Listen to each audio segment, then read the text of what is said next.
I'd like to call to order the special board meeting of the Buncombe County Culture and Recreation Authority. This is a special meeting today, so we will not be having a public comment. We are assembled today to listen to applicants for our community fund grants. There's been some questions about, we're a new board, of course. We're the only one in North Carolina, one of the few in the country, we understand.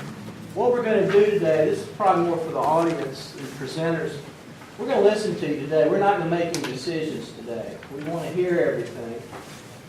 At another meeting, we're going to take up some capital needs. We've been working on replacing the Zorgan pool. We've had a tour of that. We've been out there. But today, we're going to talk to you. You're going to talk to us about the funding grants. We have a real tight schedule. We have only one of the ones that have withdrawn. The rest of them we have scheduled. But we want to hear what you would like us to do. There is an interesting relationship between the CRA and the County Commission. Basically, the CRA is going to recommend a budget based on 3.5 cents that they have, the General Assembly has appropriated that we can spend. We will give that to the full Buncombe County Commission, and they will approve, hopefully, or not. And so it's kind of a two-pronged thing.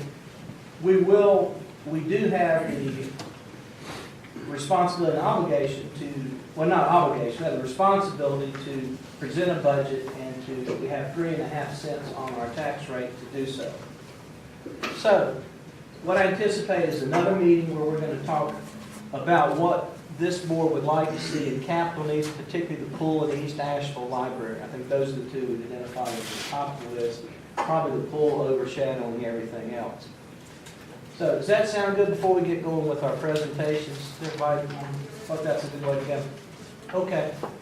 So this meeting was approved by the board at our February 11 meeting, and the call to order is that each of us must avoid any actual or possible conflicts of interest. Does any member of the board know of any potential or actual conflict of interest that you might have with some of the presentations we have today? Because again, we're not going to make decisions today, but we're going to be hearing things. Yes, please. Yes, ma'am. Mr. Chairman, I wish to report that the Colburn Earth Science Museum and Asheville Community Theater are clients of Market Connections, and the company we provide services with. Mr. Westall, with that, we're not going to vote again today. With that, just for future reference as we move along the way. Mr. Chairman, in my opinion, at this point in time, we'll confirm this. I think that conflict would not prevent Ms. Tessier from participating in discussions and meeting today. It may prevent her, it may be a problem when it comes to the voting issue, and we'll make a final determination. I'll render a decision on that before the voting issue arises. Very good. I've had several board members ask me about their individual memberships in some of the boards that will present today. Would that be would you consider that a conflict of interest for discussion purposes today? I do not think that's a conflict. Simply being on one board or duplicative boards, I do not regard as a conflict. I do not see any reasons that would prevent anyone from. I know that the board and the chairman and everyone here is extremely concerned with ethics issues, and therefore we want to pay careful attention to that. But I do not believe that would prevent anyone with overlapping board memberships from participating. If someone that does the work as Ms. Tessier does we'll have to look and see whether that would be required to recuse herself on Okay, that. thank you. Okay, here are the ground rules of presentation. Presenters shall follow the following ground rules or instructions. Each organization will be provided a timed maximum allotment of 5 minutes. And folks, we know it's not enough time, but we're going to look over your materials. We're going to do some background, but as far as the presentation, that's what we can do today. There may be question and answers after the presentation. Each organization will have an assigned time slot, and I think we've got a schedule. Does everybody have that? Clearly communicate and ask questions and welcome any clarification. You may get some clarification questions or on the spot. I'm always curious what people's cell phones sound like, but if you could put them on vibrate, I'm not that interested. But sometimes that breaks someone's train of thought. I have been guilty of it. I'm not perfect on that myself, but I did turn this one off today. If you will limit your side conversations, this is a small room, relatively small room, and we want the person that's presenting to be able to get our full attention of everybody in the room and not have some side conversation that might distract us. Everybody has sheets, worksheets for each one. I think you've got really good work, staff and committees. Some of the workups here we have for each one consistent. Very impressive. It is really good. Yeah, I think we're getting this down really well. But we do know, and we understand, and we have among the board asked none of us to have a lot of tours and things beforehand because we felt we'd rather hear it here and discuss among ourselves before we go out and do a whole lot. I think all of us have talked to different ones of you, but this is your chance to give it to us as a collective body where I think it's the most effective. Okay, I'll go and do the announcements because I think we're gonna have. I'll just do this now if it's all right. Our next board meeting will be April 8th, beginning at 3 o'clock at Pack Memorial Library at 67 Haywood Street. So all we're going to do today is listen to folks. We're not going to have any closed sessions or anything, and we will adjourn after the last. We're not going to deliberate today either, because it's going to be pretty overwhelming once we hear everybody. Trust me, I think Commissioner Frost and Commissioner Belcher have been through this, and your mind's kind of numb at the end. But thankfully, we have a good outline that we can get consistent information for each one. So any questions about what we're going to do today? Yes. Yes, ma'am. If we, can we ask short, pertinent questions? Yes. But not offer comment? I don't think this is a place for comment. I think short clarification questions or, it's up to this board. If we want to take more time, we can do that. And I think any commissioner or any member of the CRA has a right to do that. Absolutely. Okay? All right. Our first presentation will be Asheville Area Arts Council. Thank you for coming. Good to see you. Had a very successful visioning. Yes, that was fun. Congratulations. Thank you. Enjoyed hearing about that. Well, thank you for the opportunity to be here, and it's good to put faces and be in your presence. And I'm just going to kind of read from the statement I prepped because I timed myself and I wanted to be fair. So I know it's not the most dynamic thing, but. And this is Kitty Love, by the way. Oh, I'm sorry. Yes, Kitty Love. If you can introduce yourself in your position. That was my bad. I knew you weren't getting it. Thank you. So we are requesting $42,000 from the Culture and Recreation Authority to do two things. To strengthen the power of funds that we are currently granting to arts and culture activity in Buncombe County, and to facilitate the Buncombe Cultural Alliance, which is a collaborative group of expert stakeholders convened by us as the backbone organization, which is working to help us make more informed choices about how the arts can help improve the quality of life for our citizens. There are 3 grant programs that are mentioned in our application: the Regional Artist Project Grant, the Grassroots Arts Program, and the Asheville Art in the Park Program. I'll tell you about the Asheville Art in the Park Community Grant Program first. This supports the important activity of creative placemaking, which is a growing national phenomenon that has proved very fruitful for government in meeting constituent need and ameliorating social issues. Creative placemaking is a collaborative process, usually involving artists, arts organizations, government, sometimes chambers of commerce, and neighborhoods, where interactive and enhancing art experiences are utilized to revitalize parks through performances and public art, to reduce graffiti through murals and other enhancements, and planned artist amenities create nodes of creative activity and build destinations. The hallmark of these efforts is the participation of neighbors and ordinary citizens in creating a sense of place. The Grassroots Arts Program presents a per capita funding from the North Carolina State Arts Council to all 100 counties through an extensive network of local arts councils and other partners. The GAP provides support for arts organizations and arts councils who manage the regranting. The program supports such activities as festivals, concerts, dance and theater productions, artists in schools programs, galleries, Native American powwows, and art classes. And in each county, only one group is designated. And if you're curious, I do have the grant recipients from the last 3 years. According to the State Arts Council, 76 counties of the 100 in North Carolina report support from county government to school systems and/or city governments to arts councils or other similar groups in these counties through contracts, taxes, direct support, but often to strengthen the grassroots arts program. At the beginning of March, the Asheville Area Arts Council submitted its application to become the partner in Buncombe for these funds. The Arts Council has worked very closely with the state over the last 2 years to meet the criteria needed for this partnership. The Regional Artist Project Grant Program is managed by the Toe River Arts Council, and 4 other arts councils pay into the fund in order to make their counties eligible. Most of the recipients each year are from Buncombe. This grant specifically supports the professional artist who is moving steadily forward in their career and is looking for assistance in building their creative business to the next level in a variety of forms, such as new equipment, framing for a show, training, residencies, and professional conferences. Finally, the Arts Council is including in its request $5,000 for professional facilitation of the Buncombe Cultural Alliance. The BCA is a cross-sector group representing leadership from arts organizations, artists, education, philanthropy, local government, the Chamber of Commerce, tourism, and private citizens.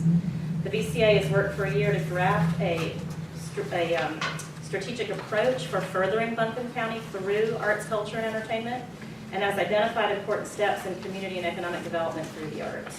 The BCA hopes to convene with the CRA for the purpose of collective impact and to garner national funding opportunities in the future. The Arts Council is unique in its mission in Buncombe County, providing programs, services, funding, strategy, and advocacy for the thousands of creative industry entrepreneurs, as well as emerging arts organizations and groups representing our creative sector, which is varied and active and provides so much of what our national reputation is built upon. Our goal with these grants is to strategically curate and manage these funds for the furthering of culture, but also for the general betterment of Buncombe County. Additionally, we take on building expertise and national best practice for incorporating the arts into community and economic development and in building quality of life. These grants and the Alliance represent a bridge between the grassroots elements of the creative sector and the bigger picture of county governance. The governance of Buncombe County must take into account many goals which the creative sector can enhance but not always comprehend. Supporting emerging creative efforts in Buncombe County is a great way to guide and build on those efforts, making community stakeholders and teammates out of the colorful mix of Buncombe County's residents. From deep cultural heritage to cutting-edge experimentation, we have rich cultural assets that can tenaciously thrive and support our quality of life with strategic support. That's what I have to say, and I thank you for the opportunity. Okay, does anybody have any questions for Kitty?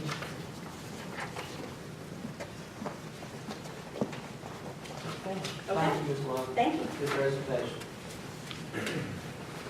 Next, we have the Asheville Art Museum. The Center for Performing Arts withdrew their application. And just so we'll know, we have the timer. Angie will be our timer. You'll hold them up prominently. 1 minute remaining, and then time is up.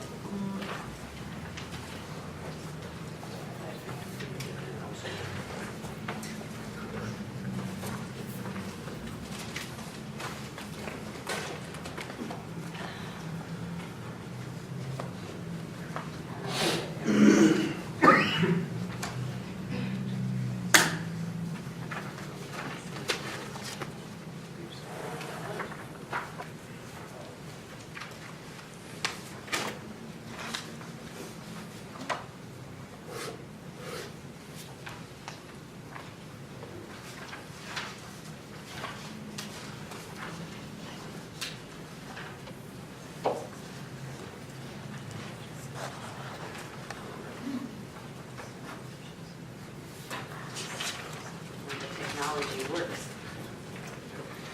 Good afternoon, everyone. I'm Pam Myers. I'm director of the Asheville Art Museum, and I want to thank you all on the CRA board for having us here today to share in our excitement about the museum's future. With me are two board members, Dwyer back there and Lynn Andrews, and museum staff member Rebecca Lynch-Motz, who's been actively engaged in managing our capital campaign. As Kitty introduced, the arts in Buncombe County are certainly not frivolous, but they're an economic engine generating nearly $44 million a year in economic activity in Buncombe County, including $2.3 million in local government revenue. Governments in general which support the arts on average see a return of investment of over $7 in taxes for every $1 that the government appropriates. Buncombe County, in partnership with the City of Asheville, has supported the Asheville Art Museum and other tax-place partners since 1992. That's 22 years. This has been a tremendous success story for our entire community. The Art Museum greatly appreciates the county's early and critical support of the Asheville Art Museum planning project. Over the years 2006 to 2011, the county supported us with $115,000 in planning money. Since 2012, the Art Museum has been requesting $3 million from the county in support of this important community project. We have received $350,000 thus far and request $2.65 million in fiscal year 13. The time is now for Buncombe County to support the next step in the evolution and growth of the county's cultural infrastructure and its cultural center in the new Asheville Art Museum. The project is an exciting piece of 21st century architecture. The museum will anchor Pat Square Park and will be an art-filled community educational resource. The museum will be the cultural concierge for arts and related endeavors throughout Buncombe County and western North Carolina. The museum's front plaza will be an art-filled, exciting addition to downtown's lively atmosphere, anchoring our civic center at the end opposite from the county's new office buildings and court system. The new Asheville Art Museum will directly support Buncombe County's sustainability goal for economic growth for our community. Due to Asheville's increasing attraction as a vacation destination with multiple attractions, and due to expanded museum programming to grow and diversify audiences, museum visitation and participation has been steadily increasing. The new museum promises even greater increases in visitation, with conservative estimates of 100% increase based on data from other museum projects. We project that the new museum will double its current economic impact to nearly $7 million, adding nearly $7 million to the economy and supporting over 200 full-time equivalent jobs. Quality of life and education issues contribute significantly to decisions businesses and individuals make in choosing to relocate. These, of course, include our cultural resources. The county's investment will also be returned through increased property values and county revenue. The data on there has been tracked since the opening of Pat Place, and the movement of those organizations to the downtown corridor. The new Asheville Art Museum will also directly support the county's sustainability goal for increased education opportunities to serve our county's school children and increase parent and community involvement.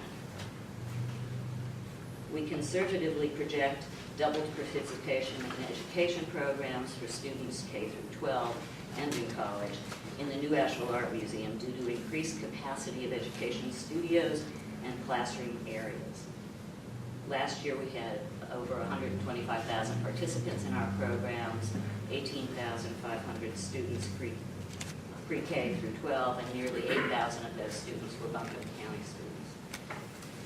The time is now for Buncombe County to renew its investment in the facilities that serve as our civic cultural center. This is an adaptive reuse project, and the cost per square foot is less than half the current average for new museum building construction. In addition, the project will restore one of Asheville's architectural gems, the historic landmark, the 1926 Pack Library building, which is near and dear to Mr. Sheary's heart.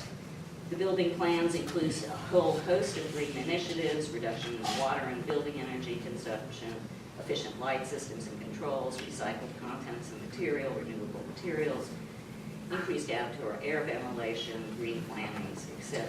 Okay, Pam, if you could wrap up. Okay. So communities around us have already made these investments. The construction, this is a financial, the museum has received support from a diverse and balanced range of sources. We have raised 86% of our $17 million goal. We urge Buncombe County in partnership with the city to support the preservation and new construction. Oops, this is an important one. The museum has raised $14.6 million to a total goal of $24 million. This represents a $6 million increase since when we presented to the county a year ago.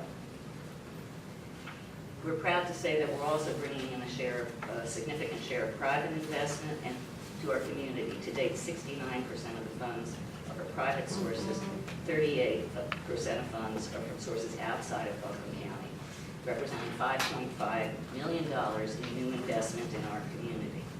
We have additional outside Buncombe County and outside North Carolina sources queued up to complete the campaign. Again, the time is now. Support from the county of $2.6 million in fiscal year 15 would allow us to meet our $17 million goal. The board approved benchmark to begin the final phase of construction documents and begin the project in fiscal year 15. Okay, so basically the art museum, and we discussed getting them 2 spots, and I'll give them a little more time because they're making 2 requests here. One is to continue of the utility and the service payment that the county has made for over, 22 years. And then the second one is for their capital plan. And they have presented to the Buncombe County Commission. They have presented several times, I believe, actually. We sort of had a conversation. So I gave some more time because it really is 2 different ones, 2 different allocations they're requesting. Are there any questions for her? Just 2 brief questions. Yes, sir. Utility payment, how much is that?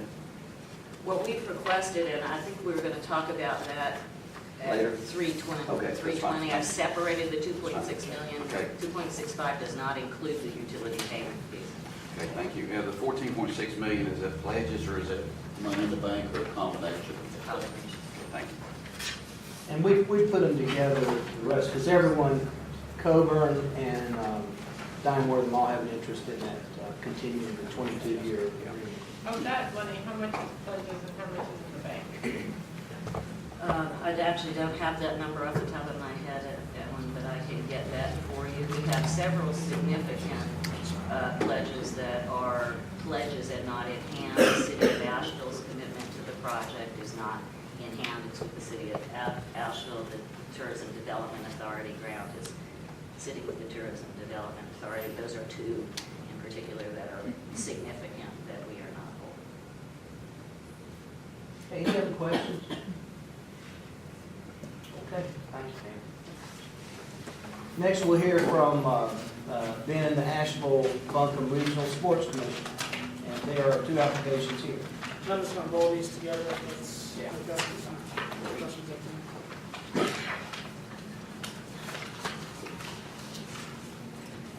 Since you do have 2, why don't you tell us the differences between the 2 up front? We won't start this time. I'll do this. I guess I should have done that with Ms. Myers too. You can explain, give us an outline if you have more than 1 presentation. But they're split in the presentation. Yeah, like Pam's gonna do the utility for They're split. I'm covering the sports commission first. And I'll talk Okay. about the public comments.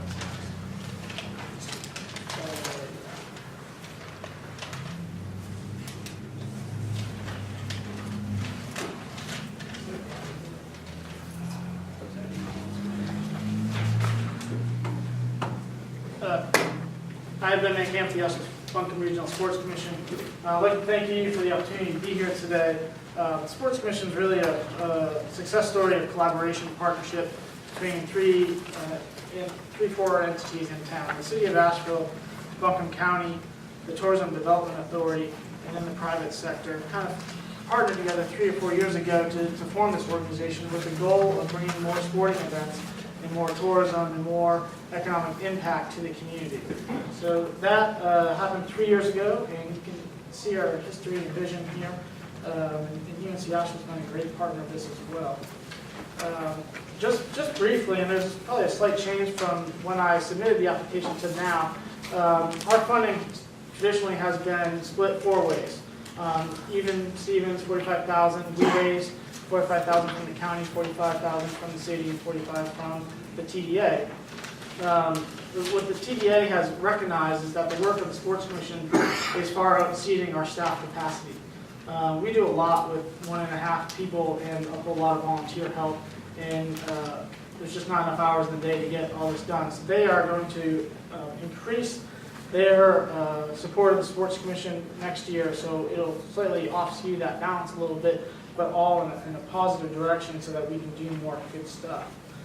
I just want to give you a little brief background on the Sports Commission and what we do. First thing we do is we work with existing events in our community to help them thrive. This is an example of the Gala Gymnastics Meet that we recruited to the community a few years ago. Kids struggled at first year out. They only had about 250 gymnasts come. And we continue to work with them, continue to partner with them. And I'm proud to say that they had to move out of UNC Asheville space, so they needed a larger footprint. They moved into the U.S. Cellular Center this past year, and they had 1,400 gymnasts show up for the first weekend of January. So a great little piece of business, and of course having that downtown, those families are going, they're exploring our community, they're shopping, and they're spending money, and they're doing all the things we want them to do. Secondly is we work to recruit events to our community. And we've had some really great success with this, with the LPGA and the Symetra Tour, the Southern Conference, and where we've had a lot of success recently is with cycling and partnering with USA Cycling. And starting in spring of 2015, we're going to host 3 national championships here in a 12-month period. 2 road biking and then 1 off-road cyclocross national championship. So that's very exciting, and they see big things for us, and they really love our community. They like how bicycle friendly and centric we are here, and have really big plans for us down the road. So we're very happy to have that. And then we have events that we continue to work with and partner with every year. And probably our most recognizable one that we're most well known for, is the Southern Conference Basketball Championship. When that returned to our community, and I'm going to talk more about this later, in 2010, the decision was made in 2010. It started in 2012. It was really the Sports Commission that stepped up to put that together. It takes a lot of work and energy, and I'm going to talk more about that in a little bit, but I'm excited to have them as part of our community through 2017. It's a big impact and a very key time of year for us. So what have we done, and what are the results? Because it's all about results. The first year, 2011, we worked with 5 events, and that had an economic impact of about $1.7 million. Second year, 2012, 7 events, that jumped to $7.7 million. And we were fortunate enough that year to host the Big South Basketball Championship and the Southern Conference Basketball Championship. Year 3, 2013, we worked with 10 different events, and that totaled to about $11.5 million of economic impact. And 2014, what we have on the books right now, there's a few things hanging out there we might get in at the end of the year. We're working with 11 different events for an economic impact of $12.5 million. So if you look at a return on investment from the community's investment, it's pretty strong. Been really fortunate to have a great relationship with the county. Very proud to have John Creighton on our board. Former commissioners Peterson and Bailey are on our board still, and are a great asset to us, and work very closely with Joe and others on this committee, and just real thankful for that relationship. If I can, I'm going to just transition now to talk specifically about the Southern Conference. When the city and the community, really, I don't want to say the city, when the community went to the Southern Conference in 2010, there was a number of things that we had to do in order to be able to bring this event back to Asheville. One, we had an aging dinosaur of an arena that needed serious renovations. That work has been done, and it's still old, but it's beautiful, and it works really, really well for events like this. And then at the time, the city and the county and the TDA all committed financial support to the event. And they were able to walk in there with that support in the bag, ready to go, so that we could start hosting that event the very next year. Just a little bit more of a history. Most of you may know that we have a long history of hosting this event. It was here in the 80s and early 90s, and it did leave because of the conditions of the arena.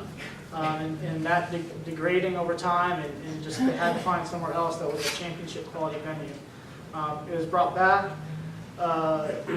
This past 2 weeks ago was the end of that first 3-year agreement we had with the Southern Conference. Last spring, 2012, we went back to them and said, hey, this is working pretty well for us as a community. We think it's working pretty well for you as a conference. Why don't we keep this party going and continue this relationship? So they've extended that agreement through 2017. And as if 2 basketball championships isn't enough fun for a weekend, we're going to host a wrestling championship the same weekend here in Asheville. So they're not only recommitting, but they're increasing their commitment to our community. The county has funded it every year. And sorry, our fonts are not working on this computer. It's making this a little much harder to read. And it really is the hope of the conference and the Sports Commission and everyone that those funds will continue. The city and the TDA have committed to continue that support, and I'm hoping today that the county will continue that as well. A little bit about that event. It's an economic impact of about $6 million in early March when we really desperately need it from a tourism perspective. Our hotel rooms are empty, our restaurants are empty, and it's a great time of year for us to bring people to town. It's fantastic media exposure. You can't buy 2 hours on ESPN2 and international broadcast for the kind of investment we put into this. It is perfect that exploreasheville.com is right on the court. We see every year a little spike in traffic during that broadcast. We have built a series of events around this. I'm going to talk more about that, but we expose thousands of our local students, grade school students, to collegiate sports and college in general at this event. And hotel rooms have gone up every year, and it's really an event that I think our community takes great pride in. So where's it going? As I said, we built a series of events around this. Our goal is for a Wofford fan or a Elon fan or someone like that to not just come to town to watch their team play basketball. We want them to come to town and spend that entire weekend with us, regardless of their team's success or loss on the court. So we are building these series of events that make it a community-wide thing. And this past year, I happened to be able to go out to breakfast on the Monday of the tournament, first time I wasn't in the building before 6 a.m. in 5 or 6 days, and sat down in a downtown restaurant for breakfast, and I noticed a bunch of fans, and they were all schools that had been eliminated a couple of days ago. And I said, well, guess what? This is working. People are staying in town. We're making a weekend out of a great destination here. We're adding a wrestling championship. It's going to really engage a whole new audience and bring a lot more people to town. And with the change of conference membership, most of you know that NCAA is changing their membership quite a bit. In the conference level, we're going to see a tremendous change in that as well. And I was going to show you this great little video, but we can't do that with lack of audio. But it's what the Wofford coach had to say at the end of this year's tournament. And granted, he just won the conference championship, so he's pretty happy in general. But he went on for 2 or 3 minutes about how great of a community Asheville is. And this is broadcast all over, was on ESPN, and just really showcased our community in a great way, in a unique way, in a real genuine way. So we're really proud of that. That's all I have. Any questions about either the Sports Commission or the Southern Conference? Yes, ma'am. And you've done both grant requests in one presentation, right? Yes. So are the monies project specific, or do they go to general operating support so that you can do all of these? Well, there's 2 grant requests. I'm sorry, I combined them in one presentation. But the first grant request for the $45,000, that is operational funds, so the Sports Commission can do the work that it does. The additional second grant request for the Southern Conference, that is specific funds that are dedicated to the Southern Conference that allow us to host that event in the manner in which it should be hosted.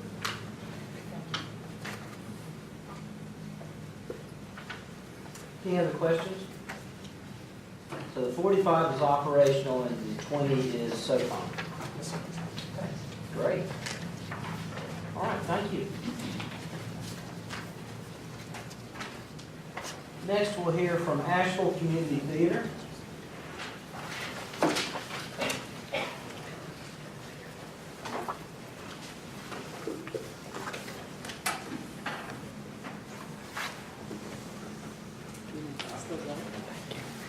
Good afternoon. My name is Susan Harper. I'm the Managing Director of Asheville Community Theater, and this is clearly the tiniest simplest proposal that you're probably going to look at today.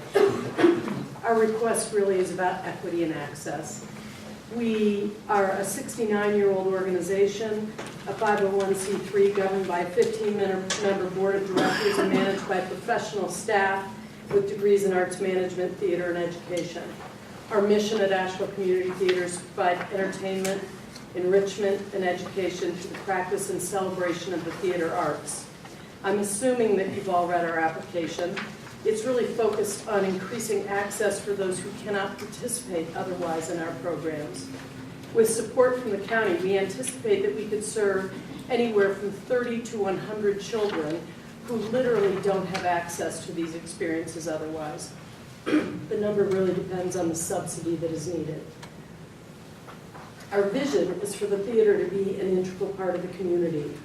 We take our role as the community theater very seriously. Our job is to put the community on stage, and our job is to teach the process of storytelling. There are core values that underpin our work at Asheville Community Theater. The primary core value is that we are open and welcoming. We strive to create access for all who desire to participate.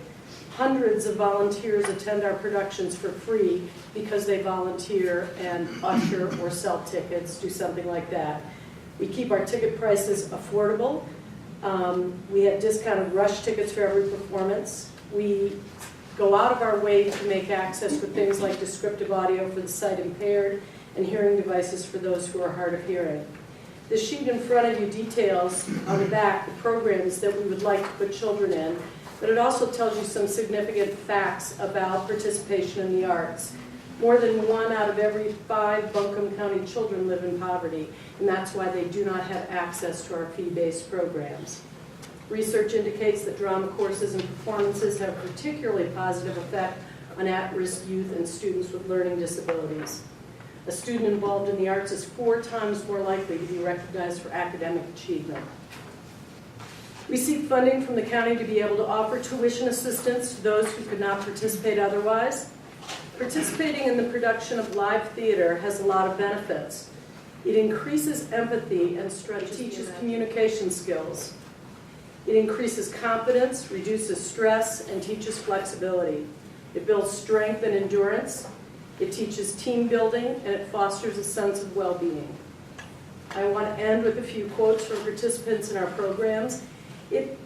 It hurts that we can't put children in these programs that really would benefit from it. That's why we're asking. And Asheville Community Theater has not received funding from the city or county. I'm not sure I can say ever, certainly not in the 10 years that I've been in Asheville. We are not funded with public funds, but we're asking you to consider that.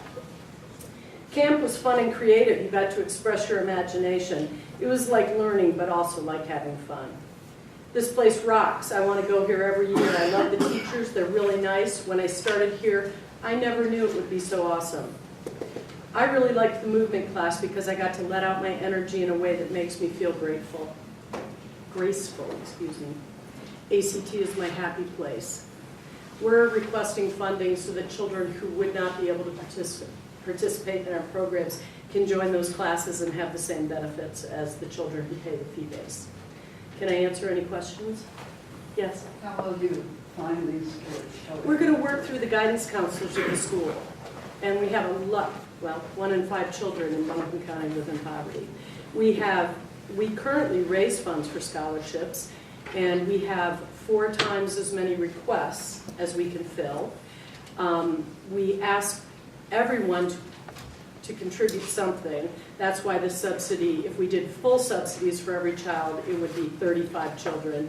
If we were able to stretch it, it could be 150 children, depending on what the parents could participate and help with. So, just a question, all this money will go directly to these children? Directly to put children in these programs. Okay, thank you. Any more questions, Ms. Harper? Thank you for your time. Thank you, Sue. Okay, we have scheduled a break. What's the will of the board? Y'all want to keep going?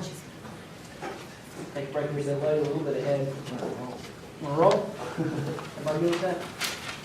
All right, next up we have the Asheville Downtown Association Foundation. Will be our next presentation. I'll be looking to the CRA members for when we do take our vote. Watching your body language. Downtown, Adrian here. Okay, we'll come back and call him a little bit early. Asheville Greenworks here. You should take that break. Taking a break. Big Ivy. I'm here. All right. Yeah, I'm here. Yeah, I got here early. You show up early when the money comes in. Yeah, early and often. I don't need that. Mr. Frost said you probably got some snow too. We sure did, Yes, again. you did. Thank you for being here. I'm Kathy Norris. I'm on the board at the Big Ivy Community Club in Barnardsville. I'm sure y'all have read the application, but just for those that don't know, we have been in existence over 30 years out in Barnardsville.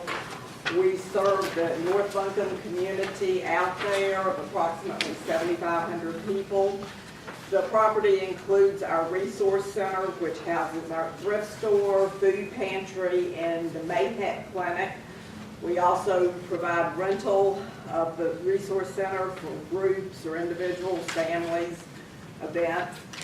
We host a giant 4th of July celebration, which everyone's invited to. We've been told we have the best fireworks in the county, so come out and see them, please. We also have Easter egg hunt. We do other events.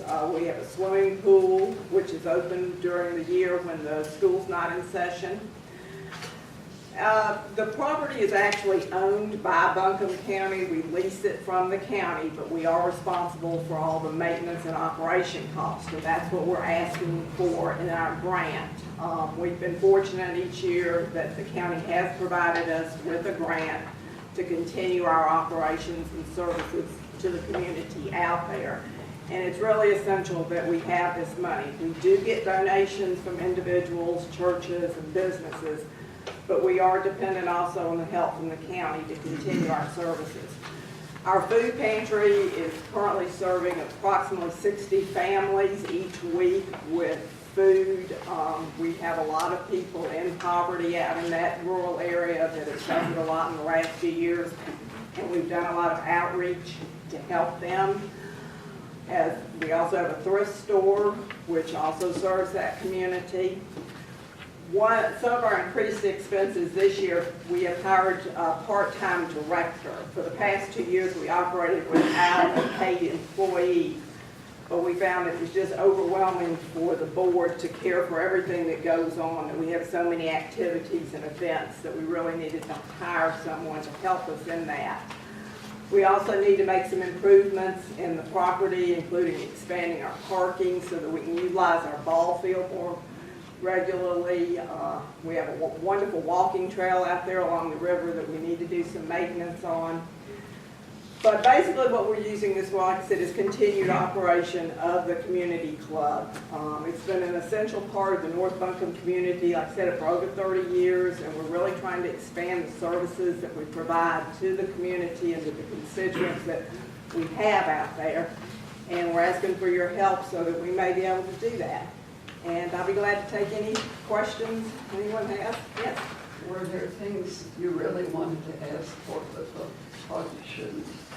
No, like I said, I mean, basically what we're asking, This will do what you want. yeah, is for our continued operation. I mean, like I said, even though we do get some donations, sadly, donations have gone down in recent years.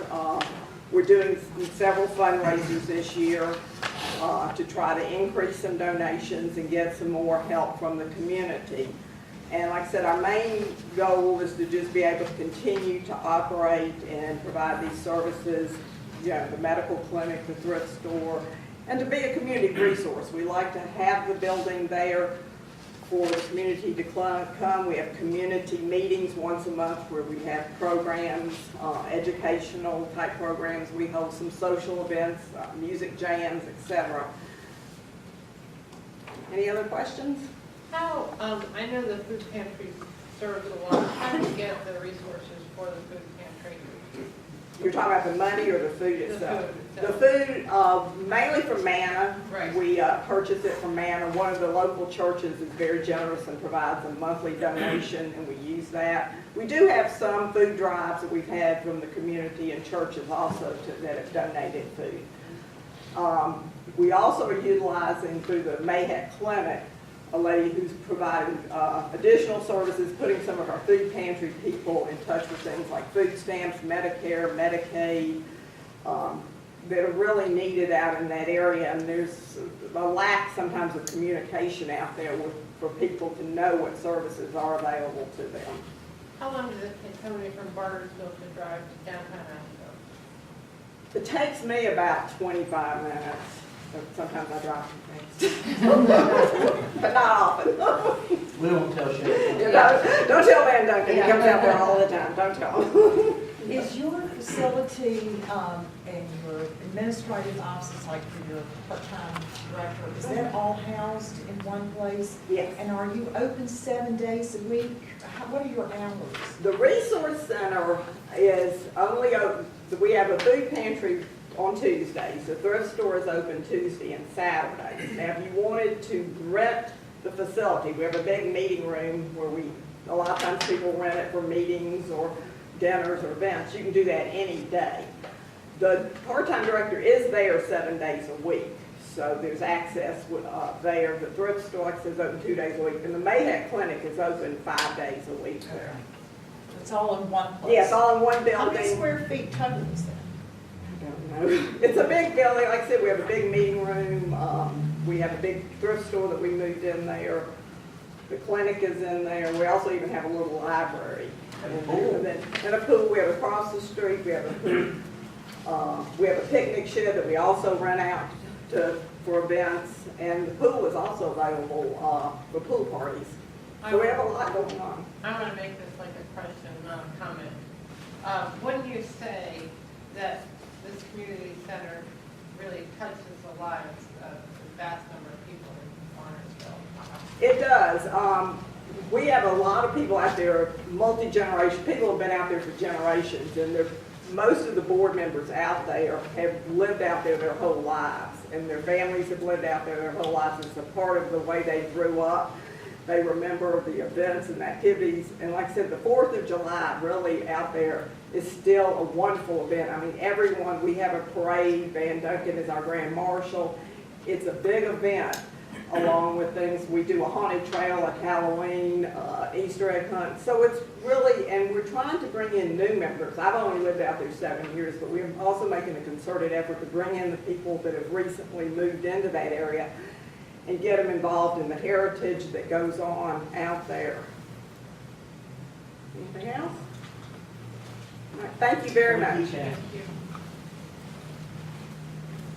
Black Mountain Recs in Park here.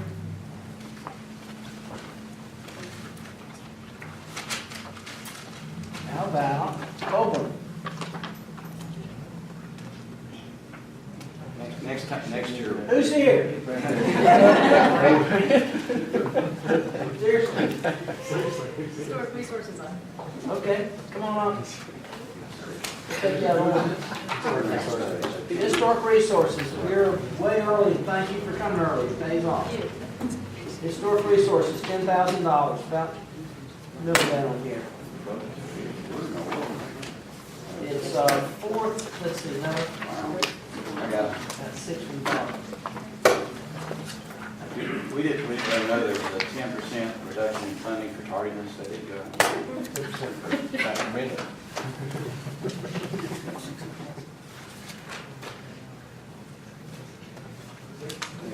That's a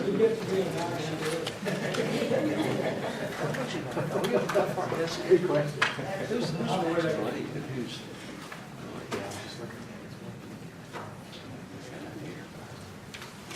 Thank you, everyone. I'm Stacey Markham. I'm the Director of the Historic Resources Commission. I want to thank you for the opportunity to be here today.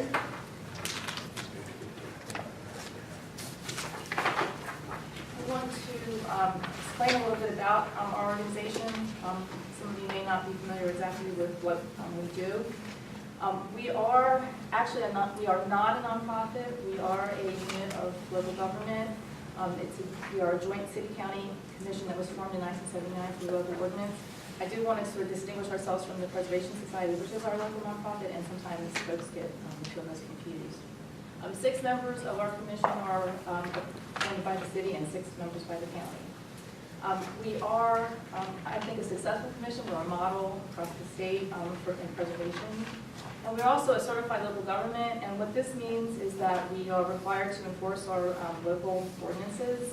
We're also required to have a qualified commission, meaning that members of the commission have to be have backgrounds in either planning or architecture or in design. Also, we are responsible to maintain a survey of cultural and historic resources across the city and the county, and we have to do annual reporting to the state office that goes through the National Park Service as part of that status. And the benefits of being a CLG are that we have partnership with our local state historic preservation office. We're also eligible for grant funding through that organization, which we've made really great use of over the years. Some of the other things that we do, we are responsible for identifying and inventorying historic properties across our region. And we also, an example of that, if some of you are familiar with the Cabins and Castles book, that's the publication that the Historic Resources Commission is responsible for. And we also updated, it was actually published back about 30 years ago, and we republished it about 5 years ago. We do design review in 4 local districts, and we're responsible for 47 local landmarks. Some of which in the county, which I'll describe a little bit here. We also recommend designations to the National Register of Historic Places, as well as develop guidelines for local districts and conduct educational programs.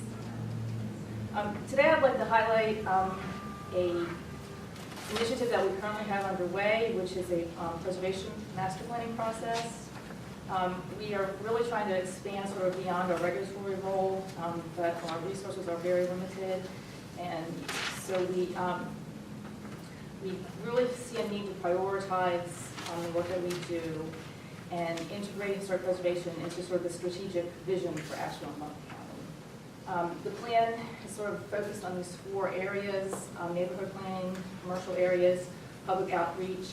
And then because we do see a concern for the loss of the cultural resource, not so much the loss, but just for the management of cultural resources in Buncombe County, there's a specific chapter of the plan that will focus on Buncombe County.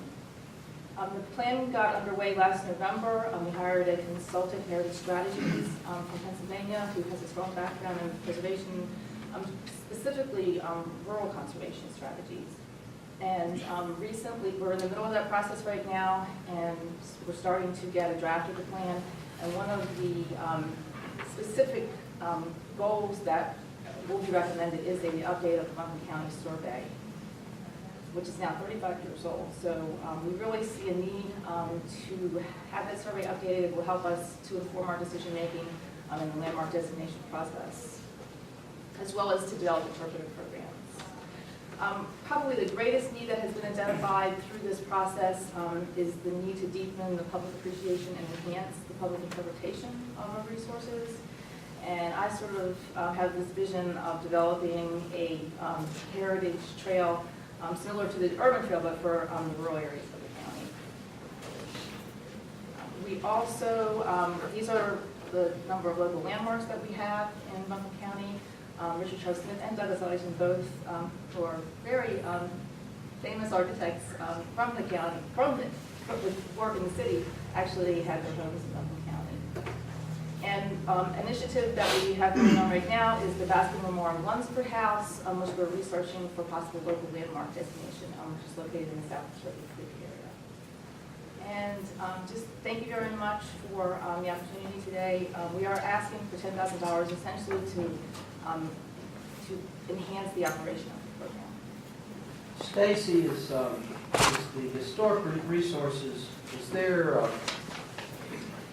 the cultural, does that include the natural resources like any champion trees or any kind of Yes, actually, vegetation? yes, it does. We don't actually oversee the champion trees, but as far as in our local districts, we do monitor trees, and we could landmark trees. We don't have a specific program for that, but we really are interested in cultural landscapes too, especially obviously in the county, which would include natural resources. Do you anticipate doing any partnering with African American historical? We would like to do that. That commission has just been formed with the city, and sort of in process right now where that's going to end up, so that we do hope to work with them. When were you all formed? 1979.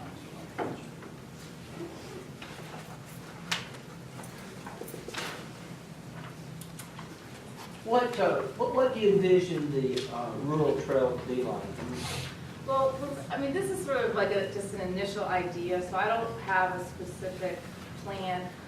The plan itself will be presented to City Council later this summer, and then we hope to also bring it to you all. And then out of that plan, these interpretive themes have been identified, so we would then proceed, to try to find funding. But I mean, I would envision it to include some of our farms and big ivy and things like, anything that could hold us significant. Stacey, what is your survey? What are you surveying? You talked about the Buncombe County survey. What is included in that? It would be resources themselves. So it would sort of be like a windshield survey where we would go out, take photographs of all the historic structures, and document them, so that we would have an inventory of the resources. And possibly, one of the ideas is sort of to try to incorporate oral histories with that, but again, these are all ideas. We're very forward-thinking, but we don't have a lot of funding to implement a lot of this. But this $10,000 is operational to sort of handle all of those things. It's not for any one specific project. That's correct. Gotcha. Do you have grant writers? We have me. You're the And I do some grant writing, but of course, our time is so, most of our time is really spent on the regulatory aspects, so that's why we really would like to expand our program. And are you an employee of the city? Yes, ma'am. Do you work with the Preservation Society? We do. We partner with them on educational programs primarily. As a matter of fact, the Preservation Society helps us to raise the funding, the matching funds for this plan that we're doing. And I think you covered this, but just to make sure I understand it. Difference between preservation and historical. I mean, I know you're Well, a the government. Preservation Society is a nonprofit advocacy group where we are a city, county appointed commission that primarily are researching and inventorying our resources and then doing design review in the local districts, which are Colburn Village, Montford, Albemarle Park, and what's that? I'm forgetting. St. Dunstan's. St. Dunstan's, of course, a small community of St. Dunstan's that was recently added to our list. So we do a lot of work in those communities, and we also review national register nominations as well. So like the downtown, which is a national district, we're not actually doing design review in those areas, but we are involved in sort of keeping that national register district up to date as far as service and that type of thing. And then in the national districts, that's where the tax credits are available. So we do work with the state office on that program as well. Very good. Any other questions? Ms. Merton? Can we do a break? 5-minute break. Sounds good. Let's go and get started again. I said 5 minutes, I knew it would be 10. That's okay, everybody came back, so thank you. And we have Adrian here with us. And Megan, thank y'all for coming. Tell us about the Asheville Downtown Association. Good afternoon, I'm Adrian Masalo and I'm board president for the Asheville Downtown Association. Just to give you a brief overview of the agency, they were started back in 1987 when downtown was still largely boarded up. It wasn't the vibrant downtown that we have today, and the Asheville Downtown Association was formed to be the voice of downtown, to facilitate events in downtown, which drew people in, to also tackle the issues. In that 25-year plus history, we've grown to,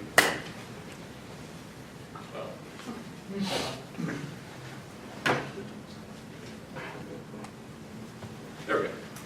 We've grown to over 50 events throughout the year. These draw over 100,000 visitors to our downtown, not just our citizens, but our tourists as well. And a conservative estimate of the economic impact is approximately $5 million a year. Most of the attendees that come to our event end up either dining, shopping, or staying in downtown or the areas outlying downtown. Our events are largely free and open to the general public.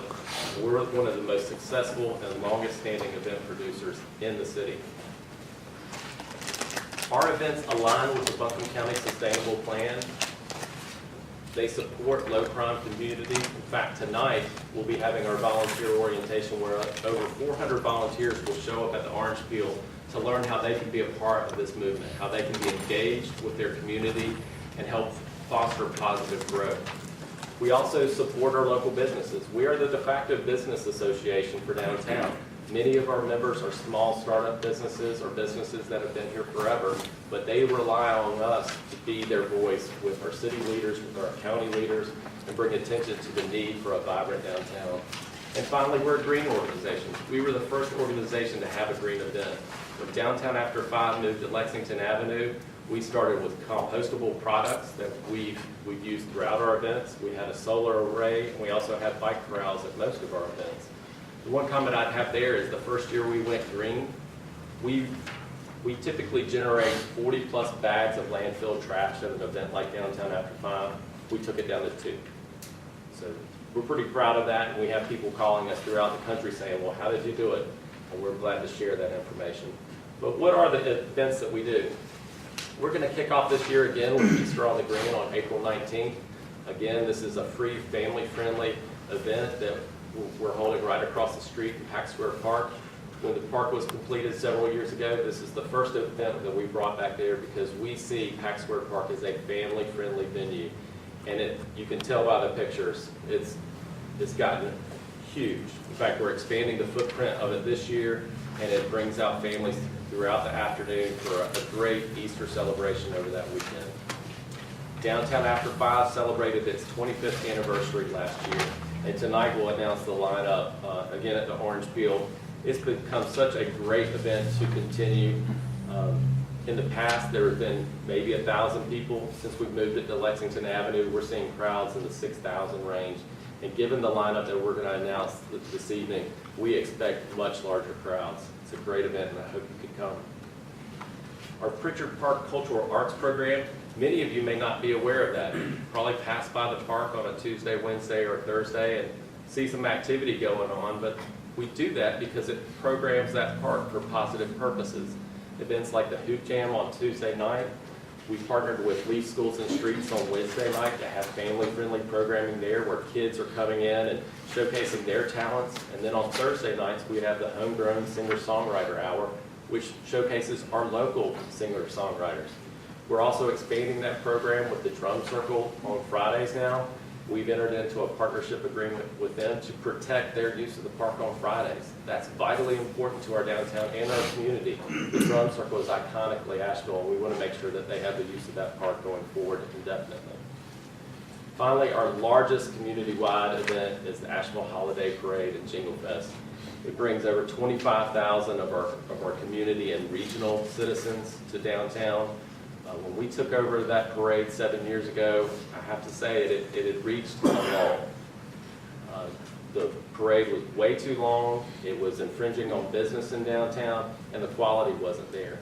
Sandy Rhodes, our parade director, has done a phenomenal job of increasing the quality of the parade. Last year, it was exactly 2 hours.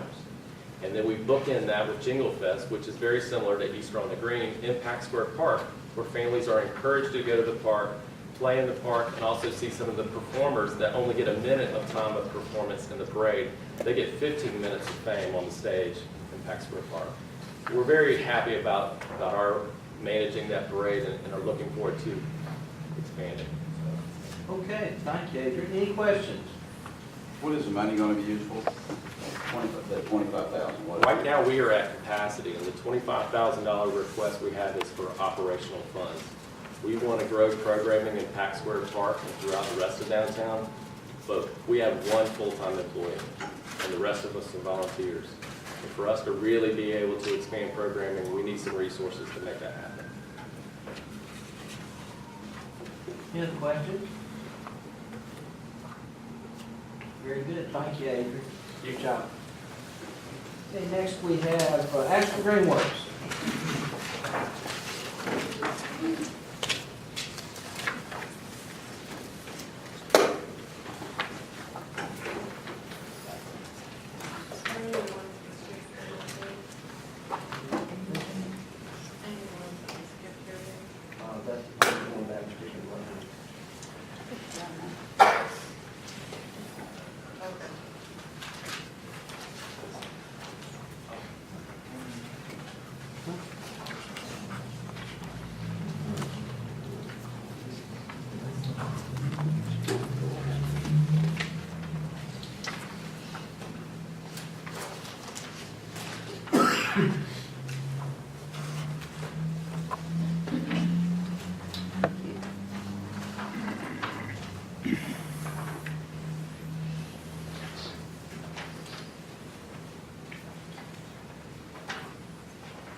Are you guys ready? Okay. So good afternoon, honorable commissioners and county staff members. Thank you for this opportunity today to share Asheville Greenworks core programs with you. Now I know most of you are used to having Susan Roderick up here, but she has retired after 30 years of service and is now traveling the world. And some of you may know me, I am Samantha Bowers. I work at the Asheville Housing Authority, but I'm also the chair of Asheville Greenworks, and that's why I'm here today.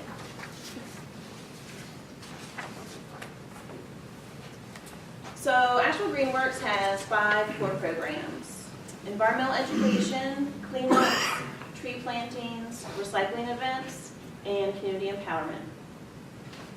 These programs equate to every dollar received from the county gets $10 back in volunteer labor alone.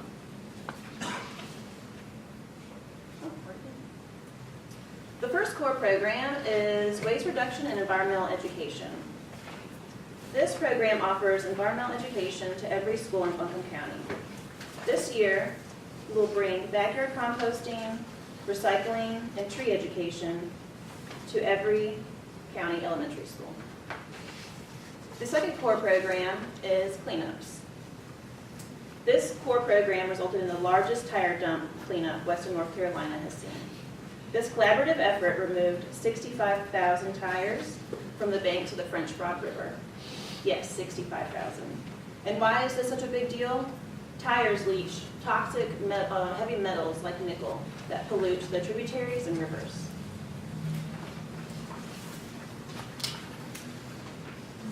Guess I hit the wrong button on this. There we go. The third core program resulted in the first community orchard located on Sand Hill Road. This has become one of our favorite locations to bring children to show them where food comes from. Secondly, shade trees that we plant decrease heat island effect, which cools the community and decreases the need for air conditioning and irrigation. The fourth core program is recycling events. We coordinate 5 hard-to-recycle events with various agencies and 2 tire amnesty days. This diverts hundreds of pounds of recyclables like electronics and styrofoam from the landfill. And it also allows thousands of tires to be responsibly recycled at no cost to the public. Samantha, is hard, the ones that don't make money, is that what that hard recycling, what would soft be? You make money on them and everybody wants to do them, or what?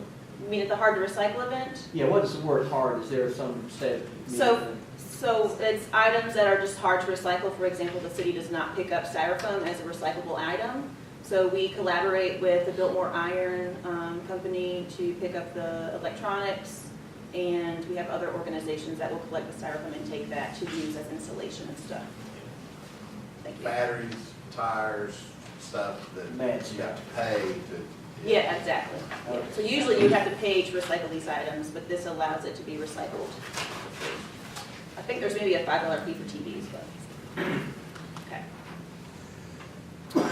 And the last core program that Asheville Greenworks has is community empowerment. Asheville Greenworks believes in the importance of supporting and pollinating new relationships within our community. This program is twofold. One, we harbor neighborhood associations and garden clubs by providing them administrative and physical resources to allow them to maintain their communities. And two, we find leaders among our volunteers and empower them to lead volunteer cleanups on their own. How do we accomplish all of this in 1 year with 2 full-time employees? Volunteers. We're the most active volunteer environmental organization in Buncombe County. We mobilize over 3,000 volunteers from various age groups every year. We have engaged residents of Buncombe County for the past 40 years, and we couldn't do this without an active board.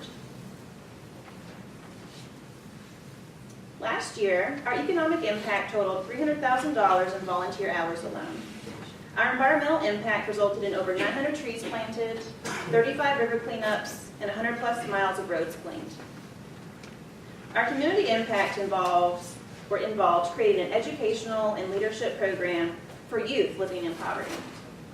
And that was just last year. Looking forward, Asheville Greenworks is going to collaborate with AV Tech for a shade tree project. We also will continue the Hard to Recycle program, Tire Amnesty Days, and administering a water monitoring project at 4 public housing developments. So again, thank you for inviting me to present Asheville Greenworks' core programs and how they sync with the Buncombe County Sustainability Plan. We take pride in the outcomes that I've shared with you today. With that, please consider investing in our organization so that our impacts continue to make a difference you and I can see. You have any questions? Yes. The $50,000 that you're requesting, will that go into your budget to expand your budget, or will that cover your 2 staff members and operational cost as you currently offer? Will it increase your budget, or is that part of what you traditionally need? That's traditionally what we incorporate into the budget that's approved, yes. And it's for operations for our has the county a long programs. history of funding Greenworks at that level or something? Yes. Last year, we received, I believe, $30,000 from Buncombe County Community Fund. How, my granddaughter is probably one of the prettiest little girls that was ever created. How do you teach kids like that? Because she loves to pick up trash. I mean, she absolutely loves picking up trash. That's fantastic. Yeah, no, I mean, she came home from Thursday and said, I was picking up trash. I was like, whoa. Yeah, somehow we figured out a way to make it fun for people, Right. so, yeah. And has Greenworks ever done anything with graffiti removal? Yes, we used to have or harbor the graffiti removal project, but since then, we have been able to relieve that responsibility onto Green Opportunities, and they have a program within their nonprofit that handles the graffiti removal project. We've planted 700 trees this year so far also, so. That's John Fisher, by the way. He's also a board member of Asheville Greenworks, and Rachel is our staff member over there. Any other questions? Thanks, ma'am. Thank you. All right, thank you so much. Black Mountain Recs and Park.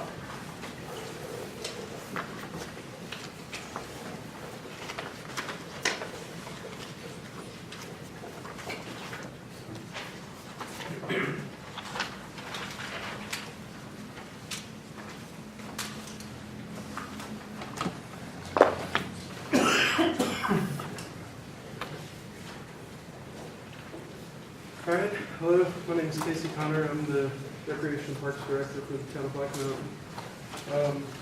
I'd like to thank you for inviting me here to present on behalf of the Black Mountain Recreation Parks Colburn Community Center Elizabeth Liv Harper Playground. The Colburn Community Center is currently home to 2 schools, 2 after-school programs, as well as a variety of other activities, including karate, Girl Scouts, and play groups. The center is home to a sand volleyball court, a community garden, and a skate park. This building was built in the early 1950s as a segregated school for African American students and later converted to the community center that it is today. The community has a lot of pride in this building because of its rich history. Despite the community pride and activity, there is little money available for a development project like this one. The Recreation Commission and Board of Aldermen have chosen to name this playground after Elizabeth Libb Harper. Libb was a community activist and a member of too many boards to name in this time slot. And so choosing to name this playground after her, they felt that this would be a good source of pride for the community and to allow those that did not know her to connect with her legacy and the things that she was able to do for the community. The location of this playground has been chosen because of the lack of other nearby playgrounds. There is a playground located at Lake Tomahawk. There's a playground located, which is about 1.5 miles away. There's a playground located at the Black Mountain Primary School, which is about 3.5 miles away. And there's playgrounds located in the town of Montreat and also at the Swannanoa Library, which are approximately 5 miles away. This location will help us create a healthy environment that improves and increases opportunities for active living in this neighborhood. This project will attract a larger proportion of the African American community, which makes up 6% of Black Mountain's population. This project will also be in close proximity to several affordable housing areas as well. The process. Playground committee was formed in the fall of 2012.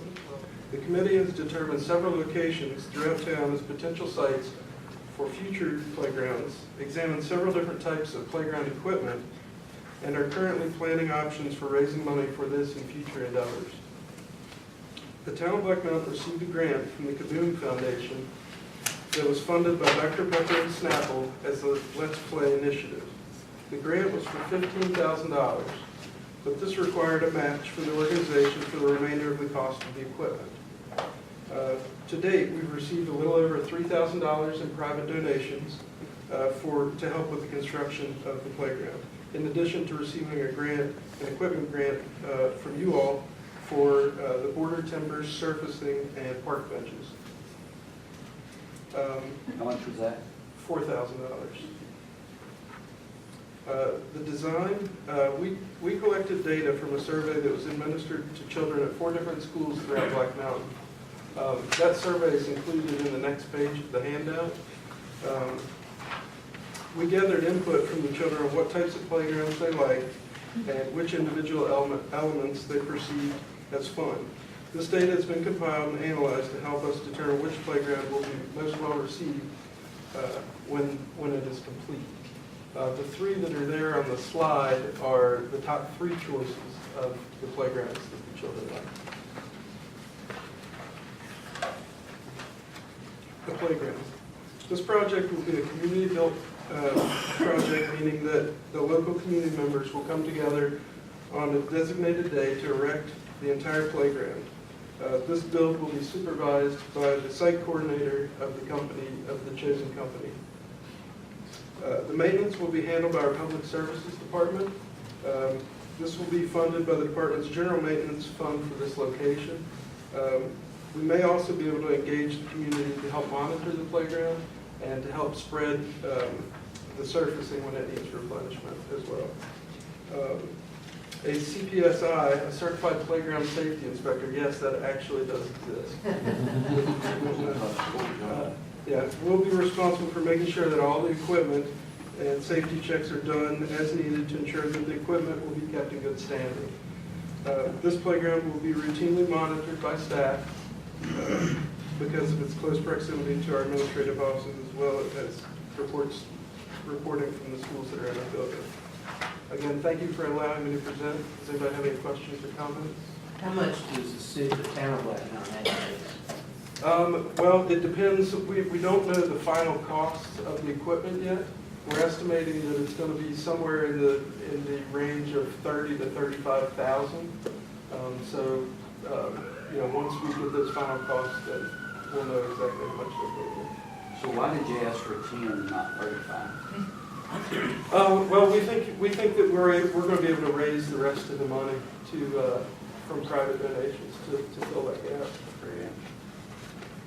And the location of this is the most underserved area of Black Mountain, right? Yes, for sure.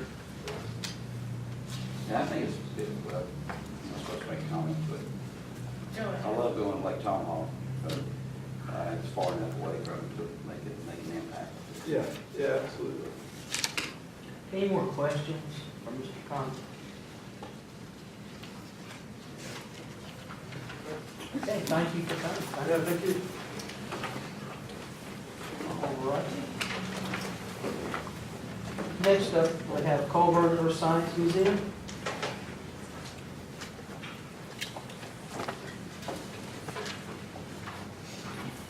How about Folk Heritage Committee? Here. Come on down.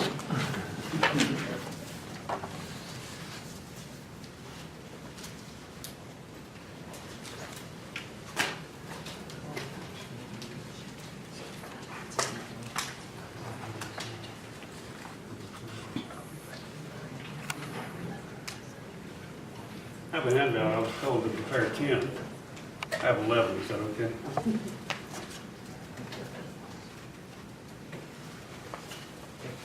This may not seem like much of a handout.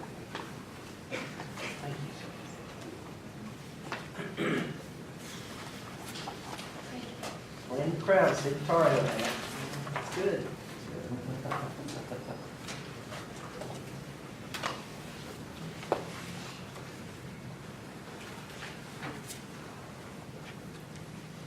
As you can see, this handout is Start now. describes Shindig on the green on one side and Mountain Folk Festival on the other side. I hope each and every one of you are familiar with those events, because on behalf of the Folk Heritage Committee, I want to thank you for giving me the opportunity to explain a little about our events. We have a DVD. Now, I'll admit, this is the first time I've seen this DVD. It's the first time I've even attempted to have it played. So if we could, sir. Sorry, I don't know your name. Steve. Thank you, Steve. Thank you. Oh, we have a sound issue tonight. Okay, that's Shindig on the Green, by the way. We have a nice, well, that's me playing guitar. I hope you've seen some of these groups.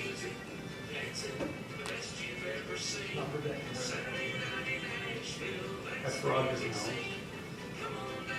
That's Broken Doors. Friends. More friends. That's Arbor Friends. We're best good of the whole area. That's George Banks. One of the great. And that's Leonard Hollensfield, great guitar player and singer. And I don't know who those folks are.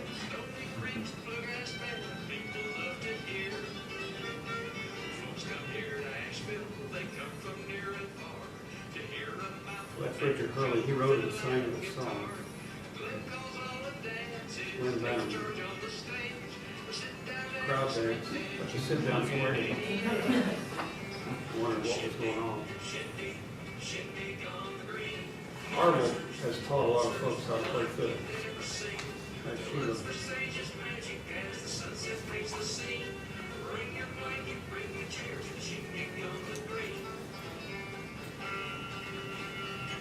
And that's a flat foot dance, which I cannot do. I will not even attempt to do a flat foot.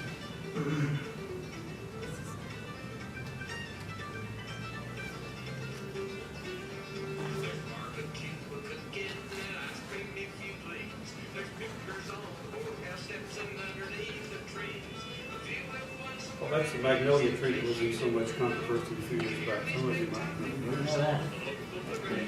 All right, there's David Hope, Brian Sutton, and Phil everybody.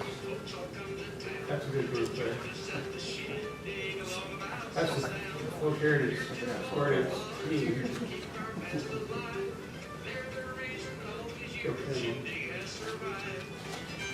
The grade was before him. And that's Emma.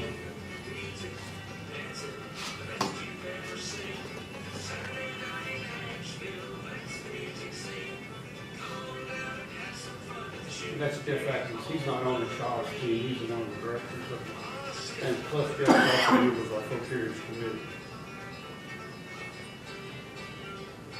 Thank you very much, Steve. My name's Jerry Sutton. I'll be glad to answer any questions about the Shindig on the Green and Folk Heritage Committee. But I would like to ask for your indulgence while I tell you a little bit about our work and our committee. We're a 15-member committee, all volunteers. We have no staff. But we do have expenses to pay, and that's what motivates me to be here today. Because even though Shindig is free to the public, of course, as you well know, it is not free. We have expenses to cover, and therefore we attempt to generate revenue through ticket sales at the Mountain Dance and Folk Festival, which is described on the back briefly here. Well, I say back, it could be the front either way. The 87th annual festival. Now that may sound odd to you to have a festival to go on for 87 continuous years. This was started by Bascom Lamar Lunsford. He had a gathering in 1927, but it wasn't officially a festival until 1928. And he partnered with the Chamber of Commerce at that time to make it a part of the Rhododendron Festival, which is now defunct. But the festival goes on. 3 nights. This year, July 31st, August 1st, and 2nd, always the first weekend in August. We used to be able to raise funds from the ticket sales to the festival to pay for all the Shindig season. That's impossible now, for various reasons. I don't really have time to go into all the reasons, but you can probably guess that things are a lot more expensive now than they were back in 1970 or 1980. Oh, I'm sorry. Okay, so that's Mountain Dance Folk Festival. Folks come from all over. 54% of our attendees at Shindig reported they lived outside Buncombe County. 61% of the festival attendees lived outside Buncombe County. So we have a lot of folks who drive in to see the festival. It's a ticketed event. Shindig, on the other hand, is a free event, and therefore we have certain ways to raise some revenue, raffle sales. We have a lot of corporate sponsors. We have a lot of private donations, anywhere from $10 to $100 or more. We like to think we're a grassroots kind of organization because we will take money from anybody. All right. Anybody have any questions for Mr. Sutton? Is the county trying to give you any funding? Yes, sir. County, we're a part. We have been blessed to have the county give us the funds for the past several years, around $4,200 a year, I believe, a grant, which, by the way, I just filled out a few weeks ago a grant application for Buncombe County, so that's in process again. I don't know the outcome of that. Is that in addition to? What's this one? Yeah. It's probably this one. That's Yeah. this one. Okay, maybe that is this one we're considering. 42. Right, okay. Thank you. I think it was the same amount last year. Yeah, it was. All right. Thank you, Mr. Sutton. Thank you. Thank you very much.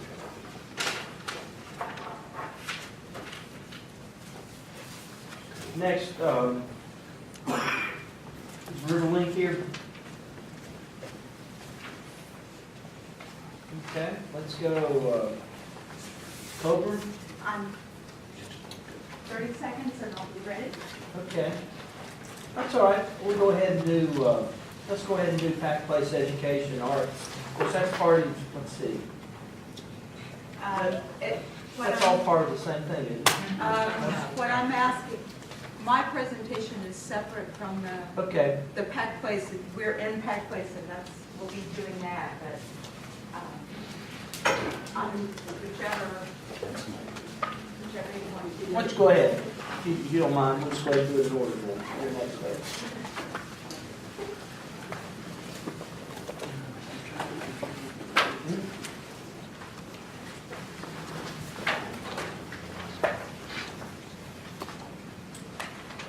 Yeah.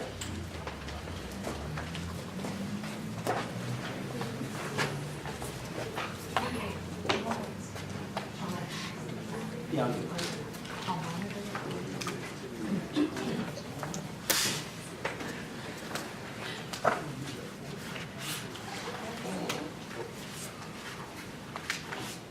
Well, another PowerPoint. I'm sure you're all really excited. This one, however, is primarily photographs. And just people having a great time in the Colburn. I want to thank you, first of all, for allowing me the opportunity to speak with you today. The Colburn is very excited to be able to present this proposal to you. I know that every organization that's speaking to you today actually comes to you with a vision, something that they want, something that they think is going to benefit the community, and something that their organization brings particularly to Buncombe County. For me, when I came to the Colburn in the fall of 2010, I spent a whole lot of time sorting through the debris of the recession, and that was not particularly exciting work. It was certainly illuminating work. And as I looked at the Colburn programming and what we had to offer, I realized that there was a tremendous amount of education that we did, but there was a hole. And that hole was in early childhood education. Now, I didn't come to the Colburn as a museum professional. I also didn't come as a scientist. If any of you read the Asheville Tribune, you know I work cheap, which was an advantage. But I also bring a lot of programming experience, particularly in public library systems. I worked in Madison County and York County in South Carolina, Madison County here, and also with the Buncombe County system. I saw a lot of need for kids. I saw a lot of need for families, and I saw that we were really not fulfilling our obligation as a community and as a society to our families and our kids. So I started looking at what we could do in the Colburn to make that difference, and I came up with this proposal, in which, so it's been around for a while. We've been working on it slowly. We have very small staff. We're a small organization, and we worked to make sure that our other programming was as good as it could be, and then we started adding preschool programming. This particular project, Fusion, is going to pull a lot of movement into early childhood education classrooms. It's going to provide materials for those classrooms that they will have for a very long time. We're bringing in fossils and rocks and corals, print materials, and also books, because kids actually need to have print material in order to learn. When we get to the end of my presentation, you're going to see some statistics that are pretty frightening, and part of those are going to be about reading. And that's one of the reasons that we are emphasizing reading in this program. I grew up in a poor family. I grew up in a poor community. When I was growing up, those many years ago, we didn't have the vivid distinctions in economic ability between families that we have now. Most of the kids I went to school with were pretty much in the same financial situation that I found myself in. That isn't true today. We look at kids who are in terrible, terrible financial situations, and they know that that is different than what they see on TV and what they see around them. They know that poverty has now become a social disease in this country. Poverty is a lack of an individual, and that's what our kids are seeing. It impacts the way they perform in school. It impacts the way that they view themselves. It impacts the way that they are going to function in society when we need them to actually be taking care of us. So early childhood education is where we need to start with science. Kids at this age are natural scientists. That's the way they explore their world. They figure out a hypothesis and then they start testing it. If you have ever picked up a toy 75 times from a child, or answered those million why questions, or watched a child figure something out and have that sudden moment when they understand something, then you know that they are scientists. helping them to understand the world that they live in and how that world functions is critically important to their ability to have a possibility of a good future. Kids know what they need to learn. They just need our help to learn it. Earth science is the study of systems. It's the study of the way that things work together on the planet. It's about You kind of wrap up and interconnectedness. get there by 5 minutes. Okay, I was watching this counter, sorry, I thought I had one about 30 more seconds. Sure. So, okay. So, the last thing I want to say is, my grandmother Ballard was a formidable woman. One of the things she liked to say is, don't get above your raising. I've had lots of experiences with humility in my life, and this is another one, because when I looked at this, this proposal, I realized, and I'm not sure how, the budget that was loaded was not the budget that I created, so my apologies, don't know how it happened. In the packets that I gave you is an actual functioning budget. I will be happy to answer any of your questions about that and any other questions about this project. Any questions, Ms. Ballard? Yes. What ages are you talking? This will be 3 through 5. We'll be working in Head Start facilities and also with 3, 4, and 5-star programs in Buncombe County. And we will work throughout the county. We are giving priority to schools with a high percentage of economically disadvantaged kids. Your request is for specific items totaling 16,657. Yes. Right? They're Right. listed in here. I can't remember the other grants that we did, what were they called, the block of The recreation grants. the recreation grant. We were in at 3825, I believe. Right. For, I think it was Project Fusion, is that right? No, this is Something- Fusion. This is Fusion. The $3,800, this is actually going to be the first year that we do Fusion. This is the first year for that. This is for our existing preschool education program, which we've been doing for a couple of years. That money just allowed us to add a lot of extra centers for the remainder of this year. I'm remembering that there was a total of 15 something. We did 15, we added 15 classrooms to our existing program this year, right. And this is a different initiative. This is 20 centers, and we'll be working with 20 classrooms. Yeah. So where would this be set up? It would be on site at the centers. It's very difficult for preschools to come on field trips, so we have everything in place to take it there. Part of this is that inflatable dome, is that right? Right. Right. Yes. Can you speak to how this affects STEM education overall? Because I know you talked about it in the actual grant that you wrote. Right. STEM education is essential for the future. I think you all know that.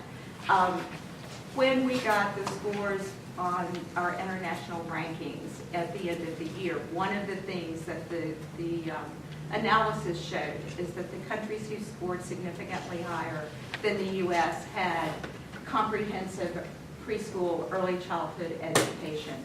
We feel that when we teach kids how to view their world, how to understand that when a dancer makes that incredible leap, they're actually defying gravity, or that all of their systems work together, that an earthquake on the other side of the world can impact what's happening here. When they understand their world better, they will be able to take that knowledge and apply it to other things as they get into schools and continue to address their science and math, engineering, and technology education with a good foundation.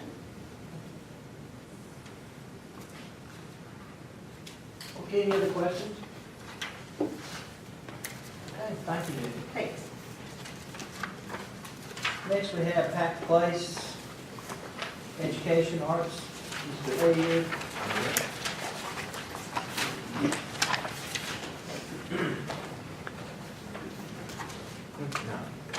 We're speaking from the podium. Okay, good. Ready for me? Yes, sir. Okay, good. My name's Edward Hay. I'm chair of the board of directors of Pack Place.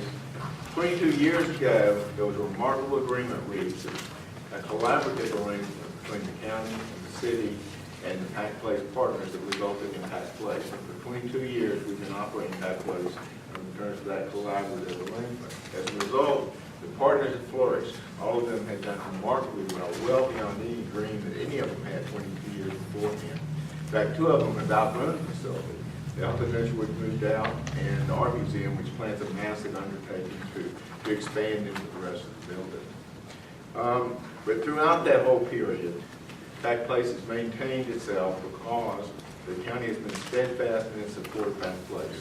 The original agreement made by the county 22 years ago has been made each year thereafter, and Pack Place has benefited from that. The role of the Pack Place Board of Directors is to administer the facility, do the maintenance and that kind of thing, and be good stewards of the county's money. And that's what we think we've done, and that's what we'd like to do. We're here to ask today for a 23rd year of support, and that terms of agreement from the county. I'm going to turn it over to John Ellis at this point. I'm John Ellis, Managing Director of the Diamond Roof Theater at Pack Place, but here on behalf of all of Pack Place. I think when you look at the entire Pack Place complex, you realize just because of its size, the diversity of programs that go on inside of it, our combined budgets, our combined staffs, our combined attendance, it's one of the largest cultural institutions and assets in all of Western North Carolina. It's an asset that's available to the communities a minimum of 6 days a week, often 7 with school groups. It's an asset that's often available 12 to 14 hours in a day. It's an asset that draws hundreds of thousands of visitors each year, tens of thousands of school children each year. Those hundreds of thousands of visitors come from virtually every county in North Carolina, every state in the union, but when you drill down to the data, the majority of them come from Buncombe County. And it's the same with the school groups. We impact pretty much all 24 counties in Western North Carolina with the educational programming that goes on by the organizations in that building. But again, when you drill down, it's primarily Buncombe County students, teachers, parents who benefit from these programs. As Ed said, the initial thought of Pack Place is more of a catalyst for downtown revitalization, economic development. It succeeded beyond its wildest dreams. It has evolved into a major cultural institution. And as far as that economic development, I think if you just think about that 2-block region from Pack Square on Biltmore Avenue down to the Orange Peel at Hilliard, and think about all the development that's occurred there in the last 22 years. As I say, when it opened, there was 1 restaurant in the area. Now there are 20 within a 1-block area. Would we have a hotel in that part of town if we didn't have this development that Pack Place helped create, the hotel that's about to go in across the street? But now, as I say, it is a major cultural institution, and some of the institutions within that building, which are small, are now considered some of the best in the entire state. With your support, though, that building has been safe, secure, and clean and presentable to local citizens and our visitors throughout the country. You've helped provide daily maintenance, janitorial, and yes, even those paper products that a public facility cannot operate without. More importantly, you freed me and my colleagues to focus our time and energy on what we do best, what benefits the county the most, and what makes us most successful.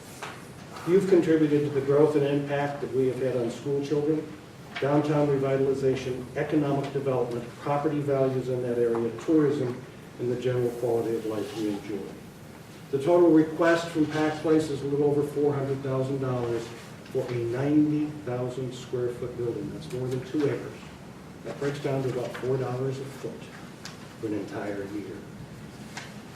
Some communities, we're here for an annual allocation. It's interesting, some of my peers and colleagues, it's not considered an allocation. There's actually a management agreement between the municipality and the organizations that run the facility. It's a long-term contract, and what I found interesting is there's frequently an escalator of 1% to 2% per year. I went back and assuming it was $400,000 in the first year, at 1%, we'd now be talking $490,000. At 3%, $790,000 to keep up with the way things are. But it's been a struggle, but we've worked to keep it within the funds that are available to us. Pack Place has been a great stewards of your fund. Finally, and I know probably the reason we've been given a little extra time, there's a lot of things going on out there in terms of restructuring of Pack Places, multiple leases instead of one lease, a different building management. A lot of that is going on. It's still it's still evolving. We don't know how it will all end up. But at the end, remember one thing: in the year to come, that same building is going to be there, unless Pam starts early. As it is, those institutions will still be there. The impact that they have, same if not expanded programs, same if not increased benefit to the community, and we hope that there's the same level of funding, if not increased funding for it. And that's my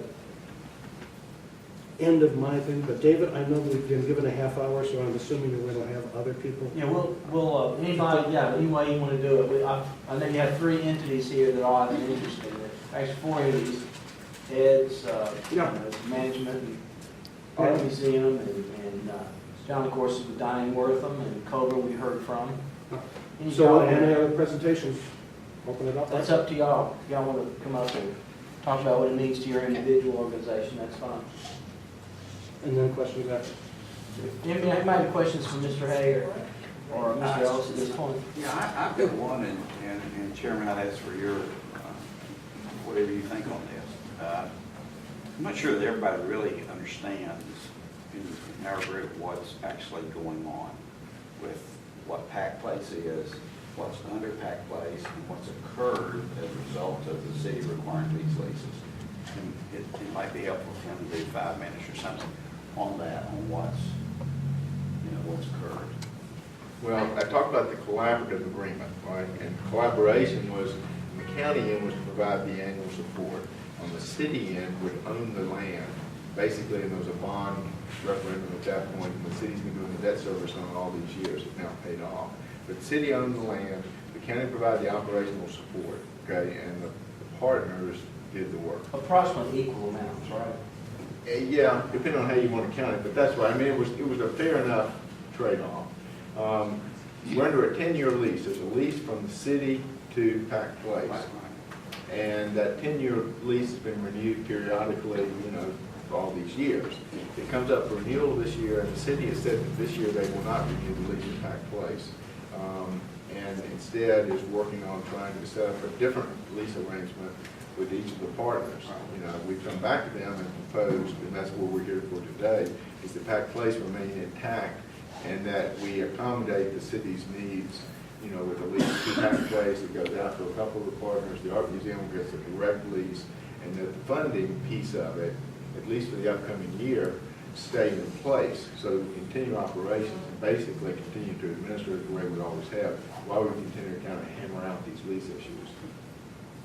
And Commissioner Belcher, I might, as I tried to allude at the end, regardless of the situation, and I'll just speak on behalf of the Diane Wortham Theater at this point, if we are under Pack Place lease, if I have a separate lease, if funding from the county comes to one entity, if it is split, I'm still doing the same programs that we have always done, always the same benefit. I still need clean restrooms, I need a safe, clean building, and I need toilet paper, okay?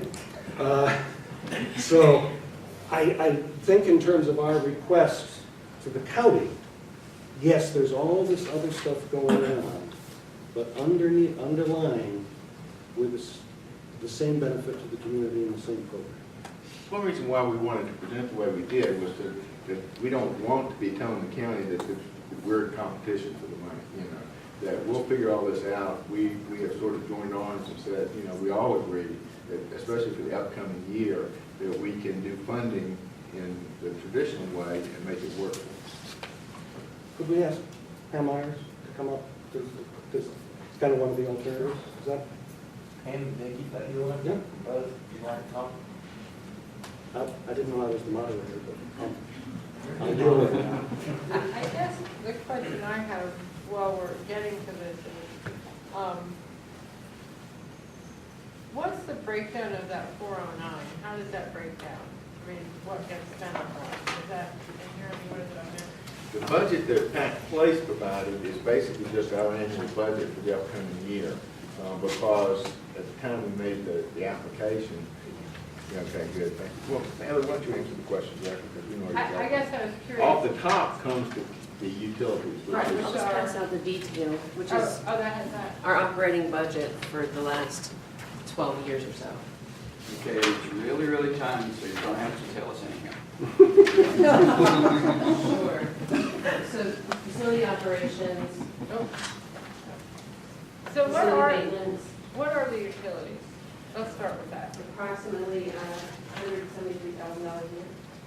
About 54% of the general allocation over the last several years aggregated, about 54% of it is Getting the rest of it janitorial, and then like one something is janitorial, building maintenance. one something is utilities, so it's close to 50/50. Well, not really. No, it's not. No. If utilities are 173, that leaves 236 left over. And with that left I think over, it's 190, I remember 190 for janitorial or something, and so there must be something else in there. Well, there's some janitorial, there's some maintenance, there's some bill paying, so a small percent, small amount for Insurances, for what it takes to operate a complex of that size. I'm only asking these questions because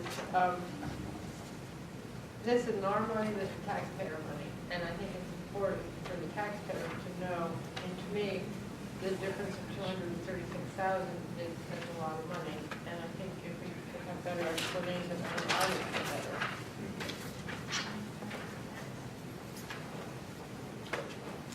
Do you want to know? Do you have any? So I misspoke, it's about 45% in utilities and the rest is in, if you follow the left-hand columns down on the budget presented by that place, you can see how it splits into the operating facility of maintenance and repair, public service maintenance, janitorial services, building management. so that 236 and some change covers 10 employees and all of the maintenance and custodial and supplies, everything it takes to run a facility. It's 97,000 square feet. There's also insurance payments. Insurance, annual audit, That's in there also? Yes. everything it takes to run the facility. It says $236,000 on this in the back.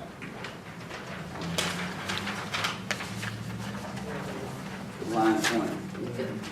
That includes the direct payment for utilities. So our total 409 request is the 236 plus the 173, which is utilities. Is that the 200, Commissioner Frost, is that the 230 some that you were speaking of? What's left over after utilities? Okay. Well, again, that's total expenditures also, and while, because we're focusing at this, you notice that's 447. There are some things in there which are supported by other incomes, so the 447 is the total expenses just for operating the building. So we're looking at more than 4. So then, the art museum asking for 219, how does that figure in? What a wonderful segue. It does, it does. Okay, so in conversations previous to the application, the CRA application coming out,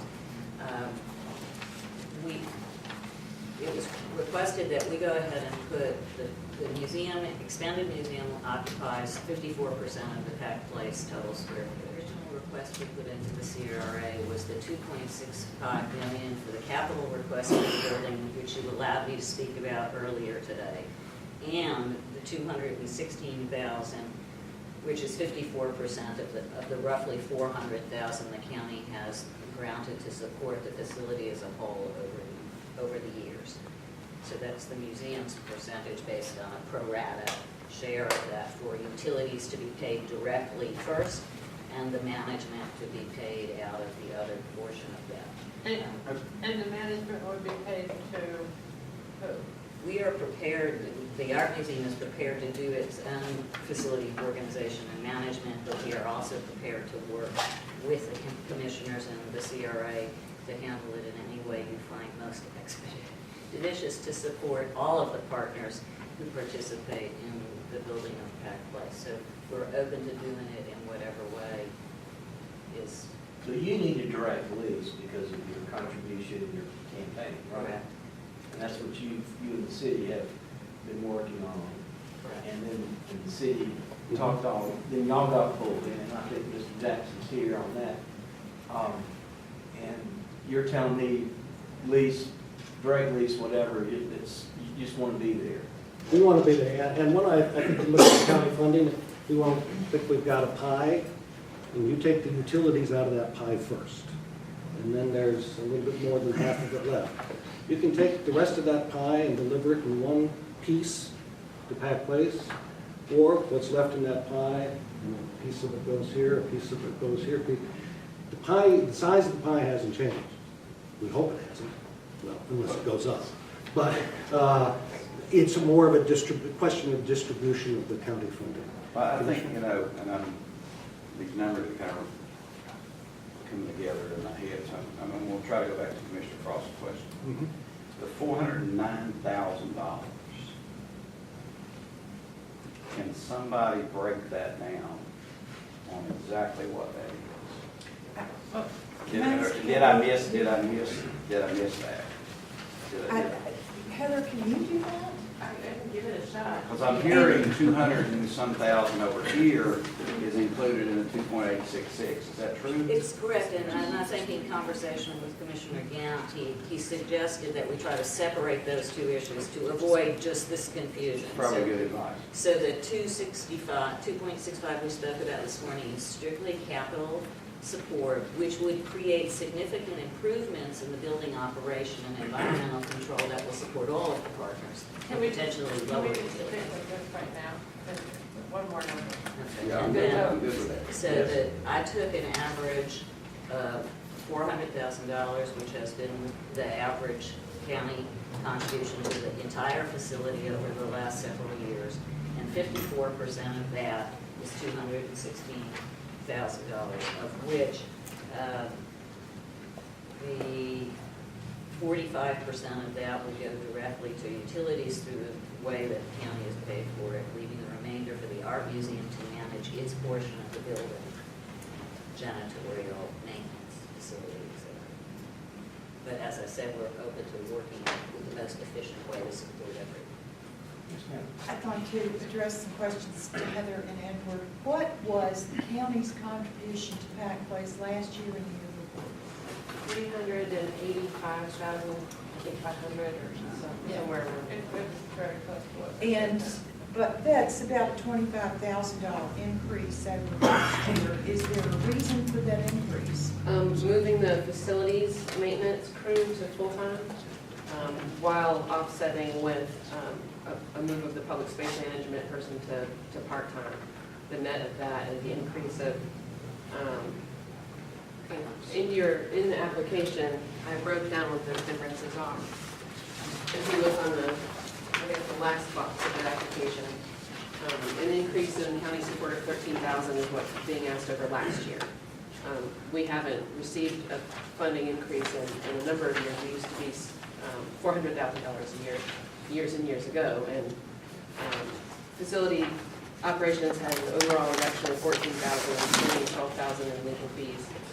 Maintenance, an overall increase of 10,800 and some change, which includes moving that person to full-time to deal with the needs of the facility. Benefit costs related to that.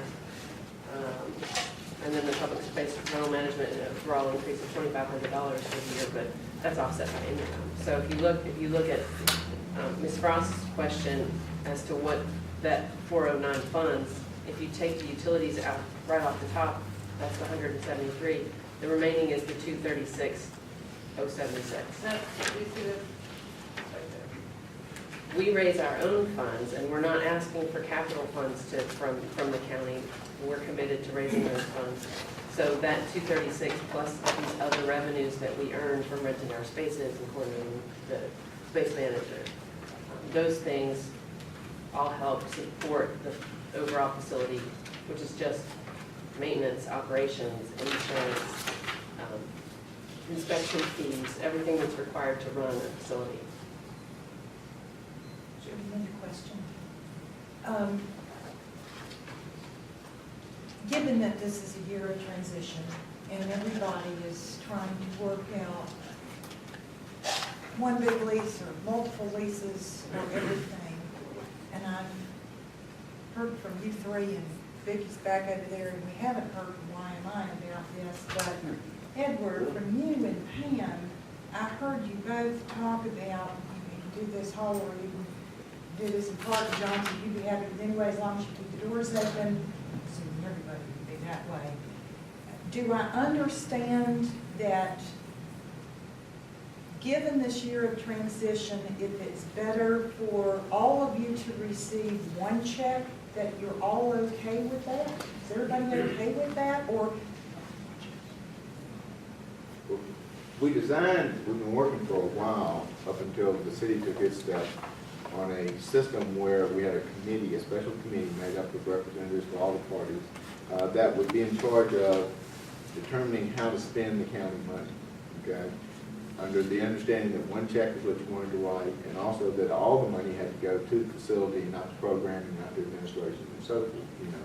And the committee, which was a representative thing, would then judge about how to spend this on joint efforts. And that was the system that we were just about ready to put implement, you know, until things changed a couple months ago. But what we were trying to do was we've always tried to listen to the county. You know, for 22 years, we've been trying to listen and make sure that we were giving the county what it wanted. And we're trying to meet that need, one check, facility operations only, you know, and decisions made by a group where all stakeholders would participate, and the YMI would be included in that. The present budget that you have continues our operational support for the YMI. We pay their insurance and we do their janitorial. That's basically what we do for the YMI, part of their partnership. And the budget you see in front of you includes that. Even though they're not in the facility.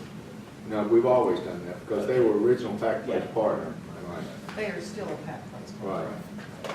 But there's that, With the direct lease, which we expect to have by the end of the fiscal year, we are prepared to take over the management of our portion of the building.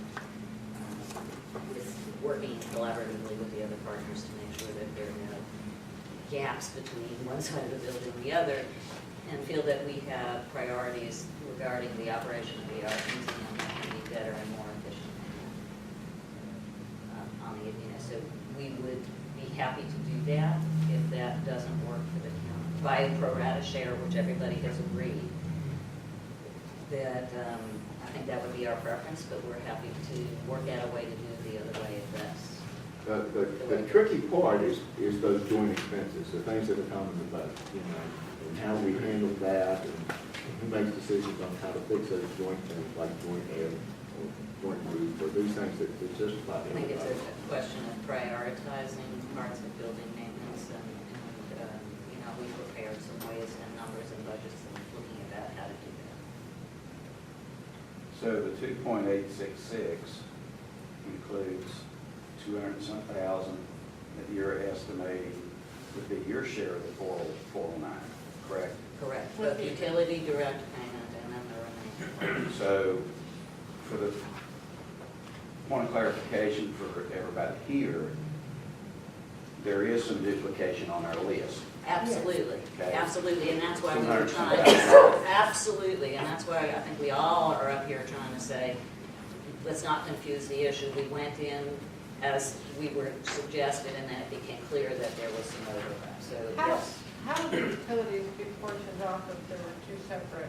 See, that's the tough part. That'd be hard to do. The utilities are direct pay by the county currently, so you would continue to do that. but then you all wouldn't get 200, you would just get some. No, after the utilities, and I think we all agree that the utilities need to be paid directly by the county who negotiates the rate and ought to be paid first. Director Sherry has that. Just wanted to say, in the CRA budget, we carry the utilities as a separate line item, so that is handled separately. Right. So that's the 173, that's the line item? Yes. And the CRA budget?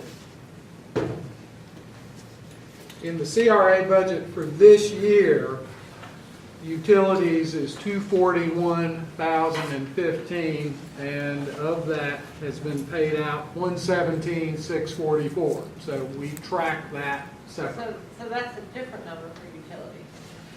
That's the current budget that I have right now.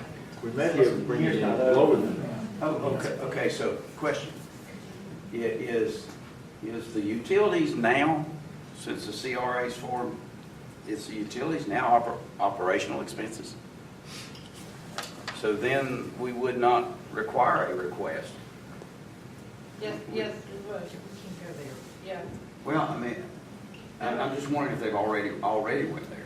Is that in operational, or is that just from last year's budget? That's from last year's budget. That was how it was just put it out. And has been for 20 years. And I'll say this, I talked to Ms. Myers, I talked to her, I said present it that way because I want, it's a complicated situation. You've got a lot of moving parts here, obviously.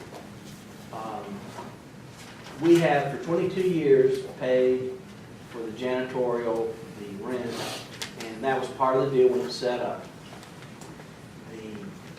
Mr. Jackson, I believe the bond is paid off about 3 years ago. So there's no bond out there. The city has always been the owner. Pack Place Board has always run it. And with the expansion, there's going to be, well, I guess the part of the story nobody's talking about, the Health Adventure moved out, of course, and that did not work out. And they are no longer part of the team. They are no longer in existence. And our museum want to take over that area because they do want to expand. They're showing, what, 3% or some single digit of their displays. Is that still true? So, our part has been to do that. The city has basically, and I'll let Mr. Jack, I hate to ask you, but you are here, tell us where the city wants to go with this, I guess. I mean, you've written letters to these individuals talking about leases, and sorry, it's not bad enough the city council asked you to do something. I'm sorry. But it's a good start. It is a good start. It feels good. Thanks. It is the position of the mayor and council that they want all entities in that place to be successful. They want the building to be well-maintained and functional for all the entities that are housed there. They provided an opportunity for Pack Place to mediate these issues, reached a point in January where it was apparent that the protracted discussions were not fruitful, and we were running out of time before the lease was coming up for the end of its term, and adopted the position that they would communicate to Pack Place. They would like to do direct leases with each of the 3 tenants. That would allow, as you indicated earlier, the Art Museum to move forward on the renovation program at whatever scale is affordable at this time. It also is the position of the council that they would offer direct leases with each of the 3 entities. I would prefer the 3 entities to work out, as I think you're expressing here, what that maintenance program would be, and to cooperate and collaborate. They've had 22 years experience of this. You would think at this point in time, they can figure out who's going to clean the bathrooms and what's the most economical way for the 3 of them to coexist under the same building. But we're looking at it as if there are 3 retail operations. If they don't want to work together, if they can't work together, we still got to maintain the building. So a letter has gone from the city manager indicating that we need to take care of the building. We need to have a reliable funding source to make sure the roof, the chiller, the HVAC is taken care of. So in summary, those are the 2 things that have been communicated by the city council. One, that the lease is expiring. We want to get a plan in place for maintenance of the building, and we want to have a direct lease so that one way or another the Art Museum can move forward with this renovation. Those direct leases have been extended at this point in time, and we're waiting for a response from the tenants, the 3 entities, as to whether or not they want to accept those direct leases. Council's open to there being 3 leases, direct leases, or at least 2 leases, where the first lease would be with the Art Museum, the second would be with Pack Place, and Pack Place would continue its responsibilities to the Colburn and to the Dining World. Okay, this is a tough one, and this is probably another 800-pound gorilla situation. Who will pay for the chillers? The city paid for a chiller, what, 4 or 5 years ago? Correct, 2 years ago. And that was at $280,000. $280,000. Closer to $300,000.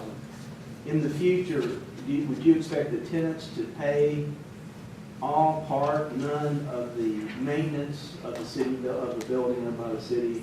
Consistent, yes. And or the county? I mean, what are the expectations? Yes to the former, no to the latter. Okay. The agreement, the intent of the agreement between the city and county is that when it was developed, is that the city would be responsible for building its maintenance and upkeep, and the city position through the lease, Pack Place, to raise the funds necessary to contribute to that capital maintenance. And the point of the letter that was recently sent to Pack Place is that we find that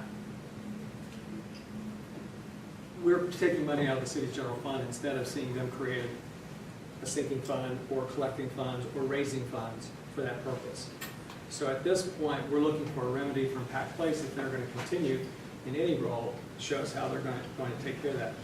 But the city council assumes responsibility for the building's maintenance, ownership, and upkeep, and is looking to avoid a situation where we have to repeatedly go into the general fund to fix unplanned and unscheduled maintenance. Yes. I have developed a schedule, which is a model for a sinking fund contribution, so that those of you who own property and lease property out, you collect rent so that it can go toward escrow or a sinking fund. So we've developed a sinking fund total have found out from their own building management study that ideally you'd have a $2 million reserve. Today there's nothing anywhere approaching that. Can I ask a question? In the initial and existing lease documents with the city, if this lease is terminated with Pack Place, the city owes Pack Place the fair market value of improvements on that land. Why can't the city take that money and put it in a sinking fund to cover these costs, and then if you do direct leases, you won't have any problem with this? That's a legal question. It could go to court. I'm aware that this could go to court. I can only answer the management questions, which are operations and finance. And would they have to pay? I don't believe the premise that you advanced is correct. What's in the lease? What's in the lease is not as That simple is as the- that. Well, I understand. Would they be paying rent as well? They're paying no rent at this point in time, and nor is there a request or proposal that they pay rent, other than to contribute to some kind of provision of this capital sinking fund. Okay, so instead of just a normal lease arrangement where you're going to charge $2,000 a month and I'm the building and I'm going to take care of the building other than normal upkeep and maintenance, you're going to charge X number of dollars on an amount that you think might be necessary to keep the building and keep it ongoing and try to keep Only it. that which is necessary, It's just- and the idea would be not necessarily to go straight line because they haven't been paying or contributing to that. So that's again part of the lease negotiations. The idea would be that the city would be open to some kind of stair-step or phase-in program so that it would have only modest impact on anybody's budget. So either way, Chairman Gant, is it, so 409 is just the total for everybody that's there, and that's the request that's on the table today, basically, so. Yeah, but I want to make sure, and I'm sorry, but I think this is important. This is the biggest aspect of the art museum. The intent of the city is there's no debt payment anymore, so you're not paying anything there. And you're going to keep up a building you own, and we're going to pay $400,000 toward. I mean, I'm trying to get a grip, get my hands around. If it was an equal payment, where's that? I mean, we're putting if we agree to do it, and I think I don't know, we haven't really talked, we haven't deliberated. I know I've talked to some of you, but there's a feeling that if both bodies put it in, will help these people really do good, they'll be strong. But if there's no lease, if there's no bond payment, and we continue to pay our part, and then they're paying, the leasees, the tenants are paying part of the upkeep, it just doesn't seem as equal as it was. And I don't know, maybe that doesn't matter, because I think there are a lot of equity arguments that why we should do that. But the city does not intend to put as much, you intend to get part of the upkeep from the tenants, right? I'm doing this. The building study committee, and correct me if I'm wrong, I believe there's an estimation of it, and I asked the architect directly, who felt that there should be a sinking fund today at $2 million. Okay. The city's responsibility will keep up the building whether or not that money's in place or not. And we don't think it's realistic that they're going to shell out $2 million tomorrow to break that fund. So the balance is, we've got the building, we're liable. I mean, maybe you want to flip that. Maybe you want to take responsibility for the physical upkeep, and we'll put, some money toward the utilities. But I think what we might be able to do is help you with what the historical expenses have been and what they've added up to. And if you want to go back over the 22 years and see what's gone into the debt service, the chiller replacement, these and that, I think a historical perspective probably will contribute to it, because an older building is going to have more expenses than the debt service. We all know that, right? And it's clearly wrong for any entity to have to pay $285,000 on the spot. I think the county manager and I could work up some pro forma for you, which would show you what historical investments in operating versus capital maintenance and upgrade or debt service have been. I think it's a pretty even deal. That's what I've always heard. It's about even at this point. What might be really cleaner is if the city is going to have a direct lease with the art museum, if the city entered into an agreement with them as far as utilities, and then we had our own with who's ever existing. I'm just the things that might be cleaner is all I'm saying. If I may. We've been advised by the county manager that this is the most efficient, cost-effective way for the utilities to be in the name of the county, paid by the county, that if the utilities were split within that, the cost of the utilities would increase. No, what I was just saying, based on the 54%, the art museum's part would be about $93,000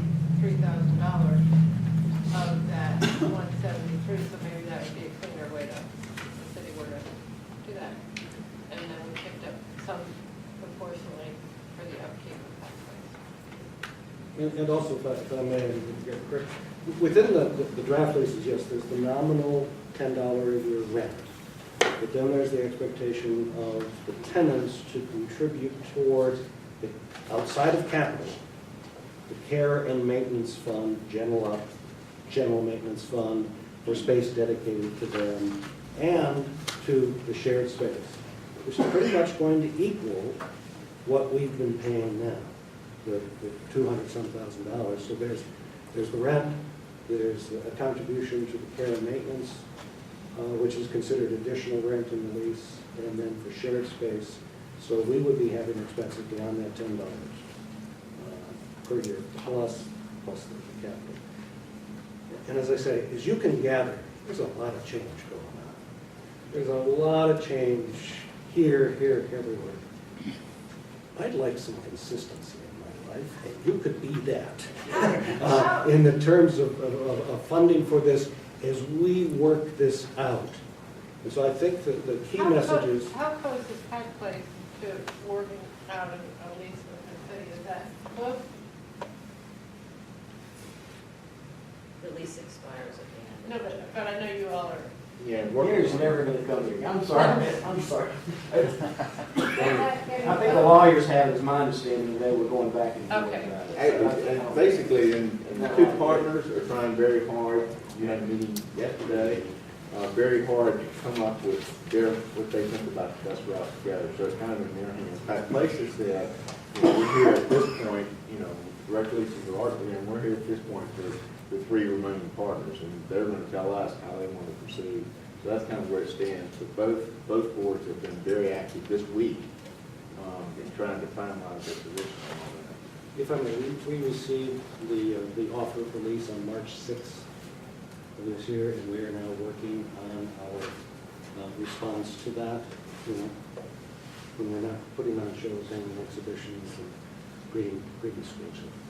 So, but again, I think the key is we would be asking the county to maintain the level of funding or meet the request, because that's a little bit more. And then we can work over this, we can work out the distribution. I mean, that's not here, but the key is the funding. It is going to be necessary. However many leases there are, whatever, those costs are still going to be there. And I think with the lease coming up with the city, they have to make a decision whether they Look, want to he's got extend back, it. he's ready to He's out leave. I know. Two more factors. My wife in 5 minutes. Okay, well, two more factors. They've got a lease that's coming up, a 10-year lease. The art museum is in the middle of toward the end of a pretty strong campaign that they need the direct lease. They also need the certainty of what so they can get started. And then we have Colburn and Dineworth and Pack Place Board that are trying to figure their piece of the situation. So it is immensely complicated. We definitely were right to spend this much time on it. I don't think there's a good resolution. I'm glad all the players were here. I don't think they're Very helpful. yeah, it is helpful to have you all in the same room because I think everybody's talked to each from time to time. It is a complicated thing. We want to, I can tell you this, and I know we're not supposed to do this, but let me just say, I think I feel a spirit here. We want to keep everybody where they are.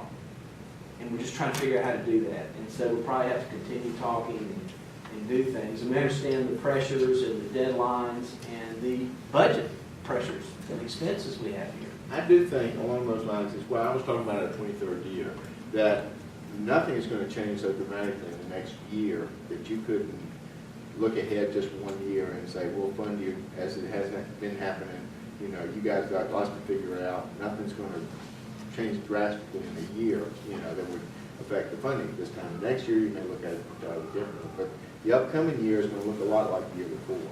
May I ask Attorney Westall, typically with negotiating leases and things like that, is there like a time reference, like 2 months to 6 months to agree, 30 days? I mean, It sort of depends on the attorney.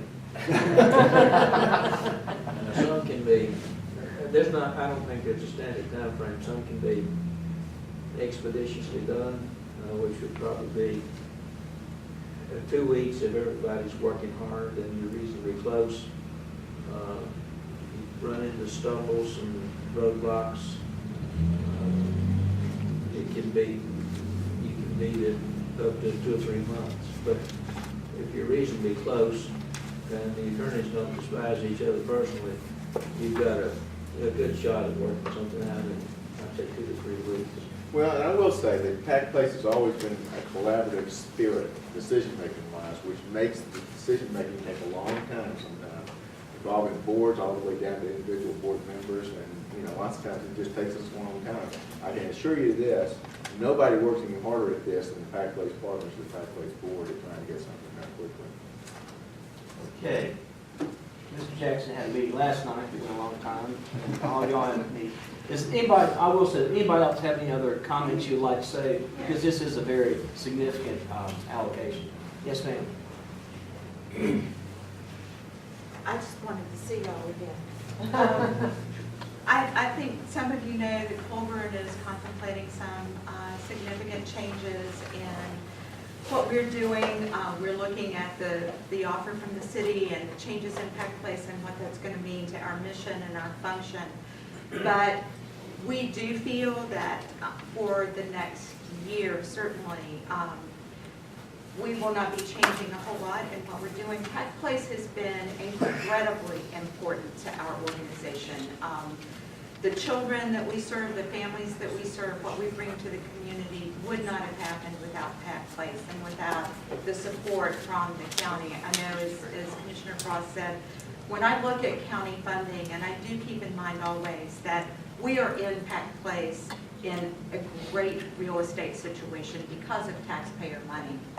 And those taxpayers are my family and my friends, and they work at, a lot of them, at very low-paying jobs, and they struggle to pay those bills. So that money is coming from them, not from some big county money tree.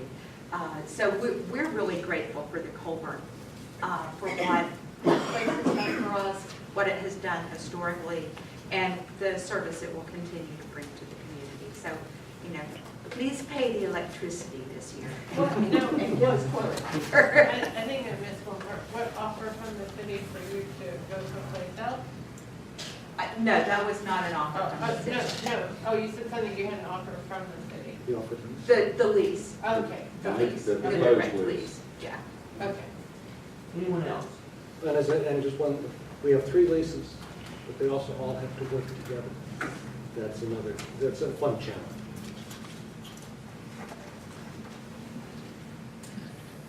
Very complicated. All right, Tough job. Thank you. David, I'll be happy to work with y'all and Wanda We will. in the historic conservation. Thank you, Mr. Chairman. 5 minute break, okay, Jim? Everybody, got 4 more. 5 minute break? Yep. Okay. Let's continue. Let me first of all, Angie, we do have a quorum here today. I want to get that in the record. Looks like everybody's here. I think we have 100% attendance. And is there, I think we approved it last time, but just to make sure, is there a motion to approve the April 8, 2014 meeting to schedule at that time and publish, have Angie publish that to the community beginning at 3 o'clock at Pack Memorial Library, 67 Haywood Street? There's a motion by Vice Chair Frost, second by Ms. Tessier. Is there any discussion? All those in favor say aye. Aye. All opposed, no. The motion carries.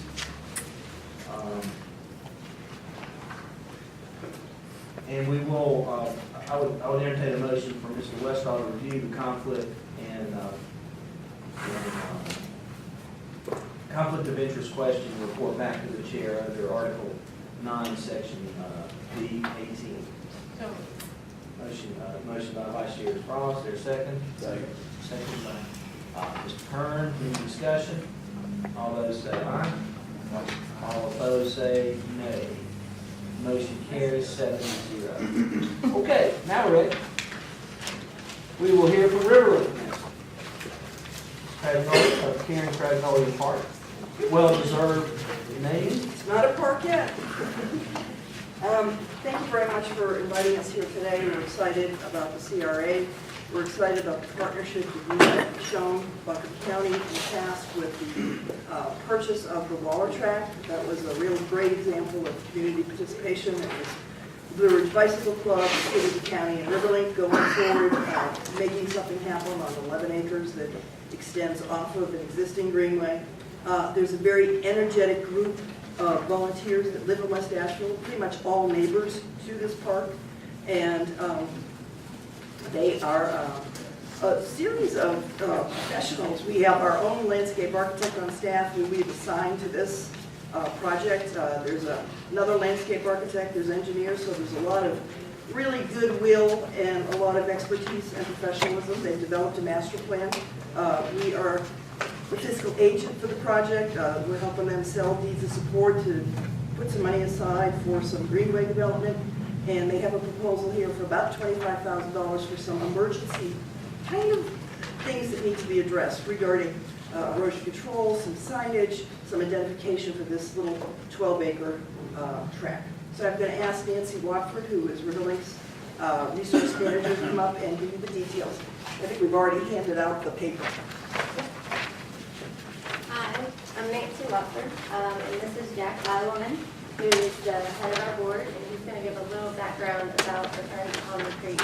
Yeah, and Karen actually did a great job of doing that, but I just wanted to add on a couple of words of really honored to have the opportunity to present to you all.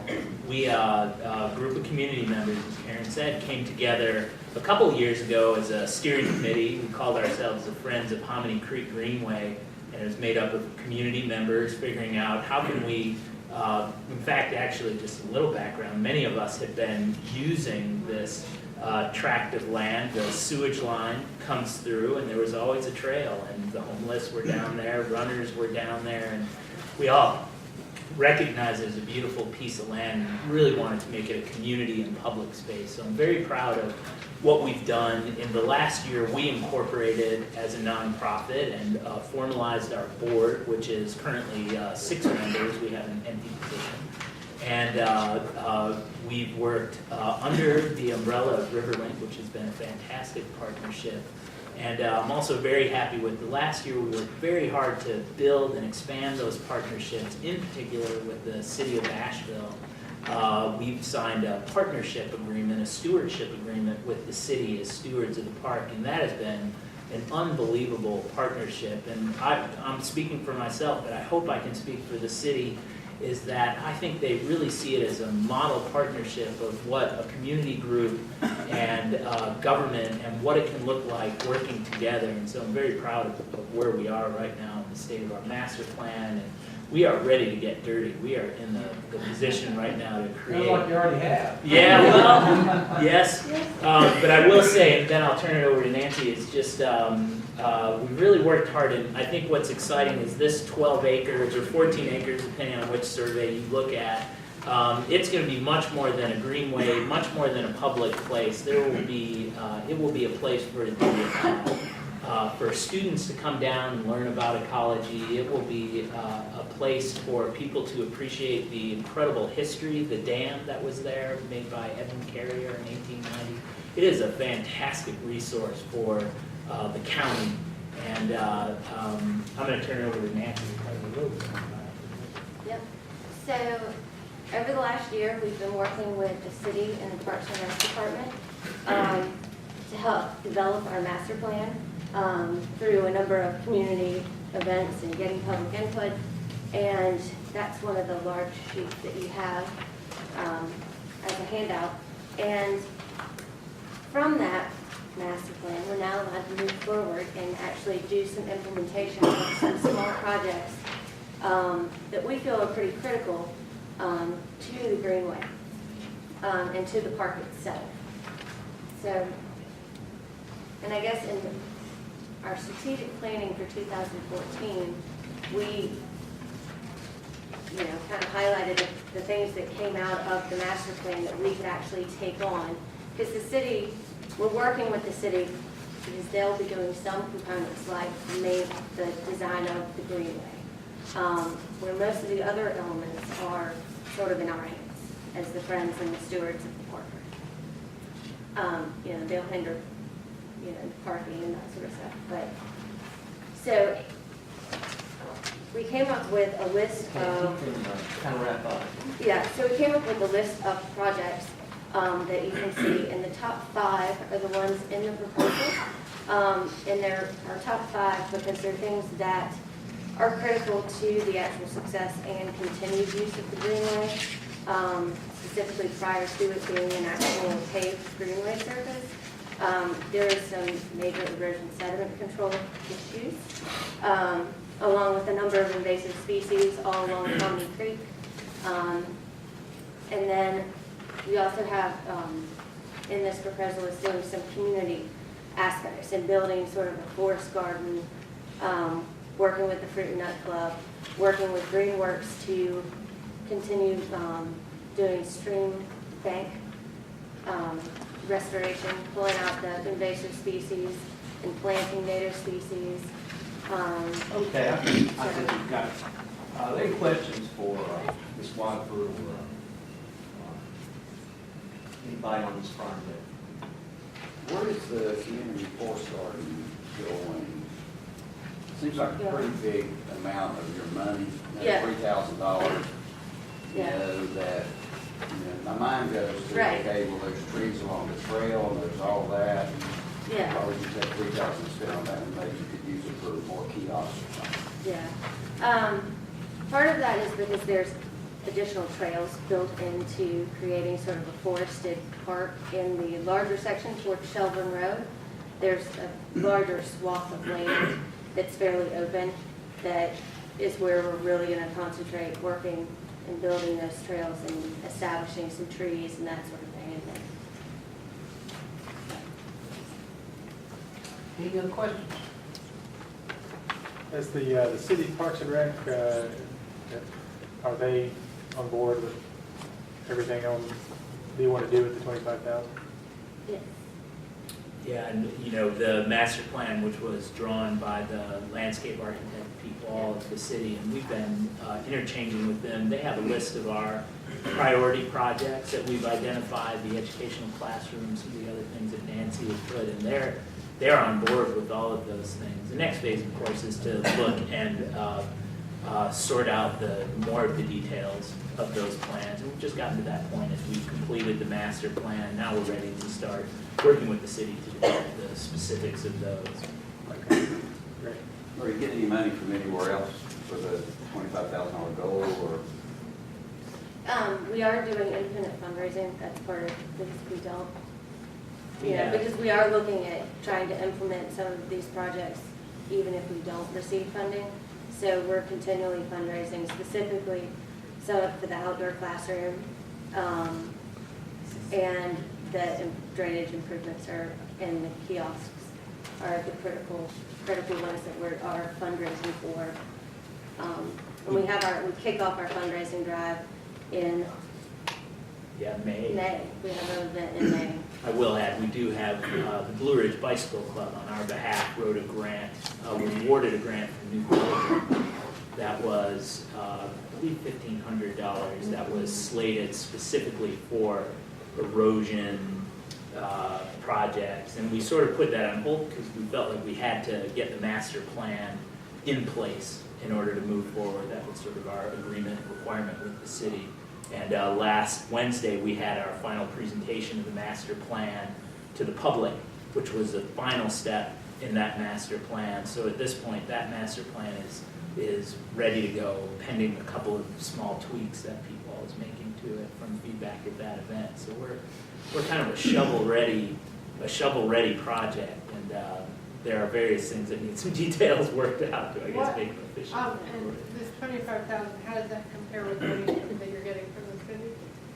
Well, we've received the city council has not allocated any funds for the project at this point. They have two other greenway projects ahead of ours, and part of our effort of the Omni Creek Greenway and the Friends of Omni Creek Greenway is to continue to push that priority higher. So we hope eventually to see us move up on that list, but that doesn't prevent us from doing some of the projects, the kiosks, which are vital for accessibility to get people to know about the park. But you've also received in-kind donation Pete Wall's time to design it. Yeah, absolutely. What was that? The designer designed this as an employee of the city, so they donated his time to get this. As well, they do, there are some, they do pick up trash and other things and have done some things. Yeah, they do our mowing, Yeah, they do our mowing. which we used to. Yeah. Do you know what greenway other projects are in front of you? You said you were third. There's the Reed Creek. Reed Creek, the Ridge to River. The Ridge to River, so there's Reed Creek, Queenman Avenue, and Livingston Street. yeah, and Livingston, and then we're the next one. I will point out that last year, we were, maybe a little over a year ago, we were nowhere with the city. I mean, had a very weak relationship with the city, and we have turned that around in the last year 180 degrees, and we're very proud of that, and we feel like they're great partners. So we're giving them time to sort of catch up with us to a certain extent. And they didn't have, our greenway has moved up on the priority list, probably because of the number of people who use it, and that's good. I see people there all the time. Any other questions? Thank y'all. Thank you. Next, we'll hear from the Environmental Quality Institute.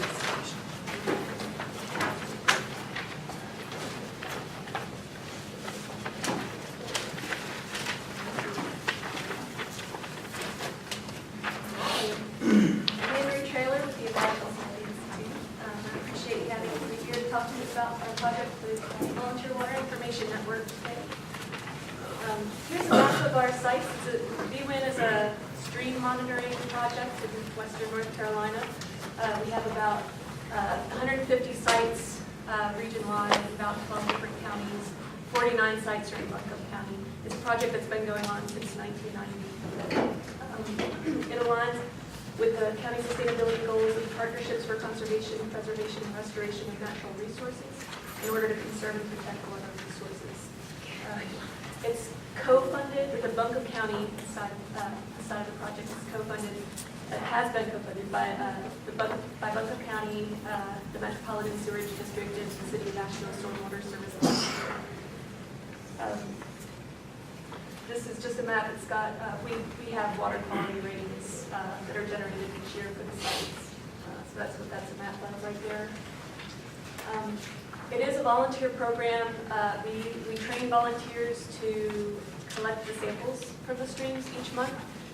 We have about 25 citizen volunteers right now in Buncombe County who usually sample in their own communities. And they've been contributing about 300 volunteer hours per year and travel expenses, which really reduces the cost of the project. The samples are brought to our state-certified laboratory down near Biltmore Village, where we analyze the samples monthly for orthophosphate, ammonia, nitrates, total suspended solids, turbidity, conductivity, pH, and alkalinity. And since October 2010, we've had 13 paid internships and federal work study positions for local college students to get their hands dirty in the lab. The Buncombe County funds in particular are used for salaries, occupancy, and lab supplies for the project.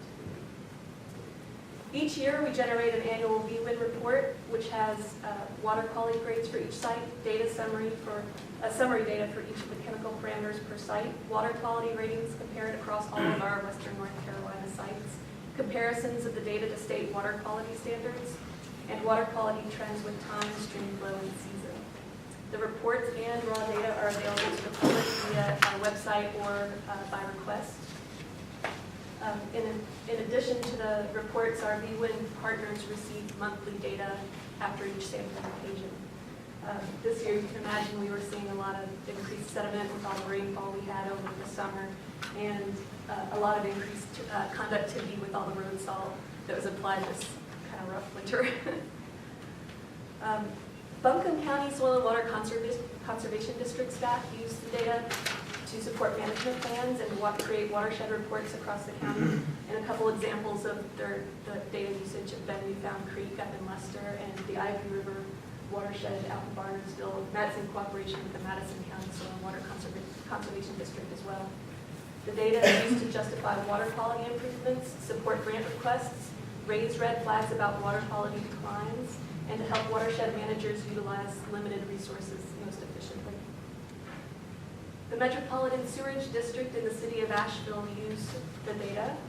The Metropolitan Sewerage District uses it to identify possible sewer leaks by looking for increased nutrients.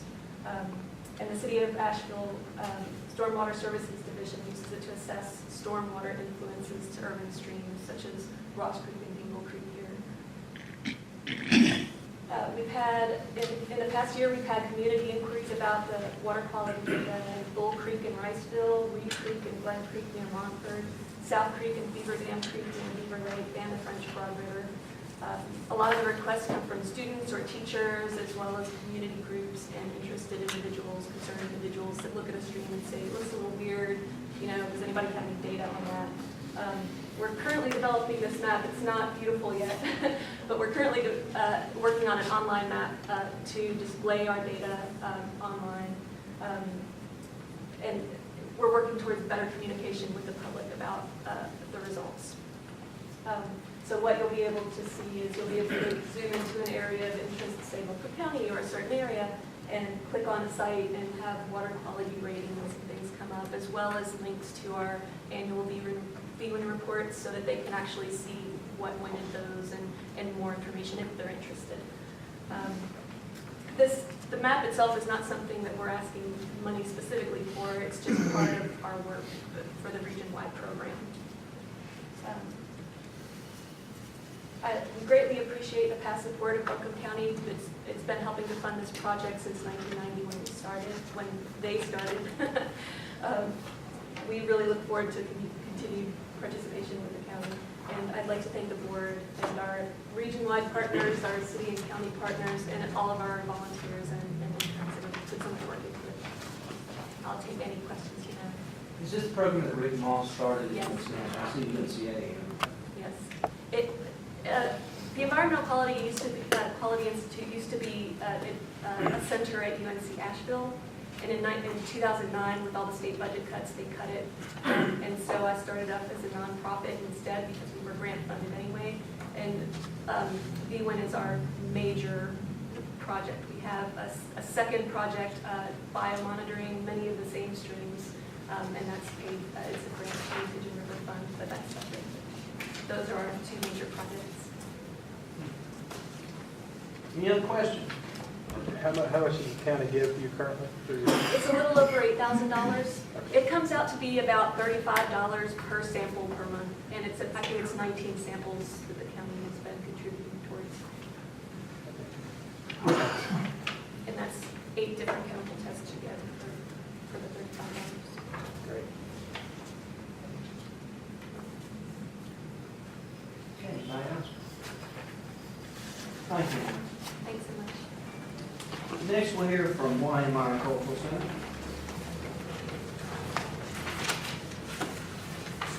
Mr. Ford's here. Good.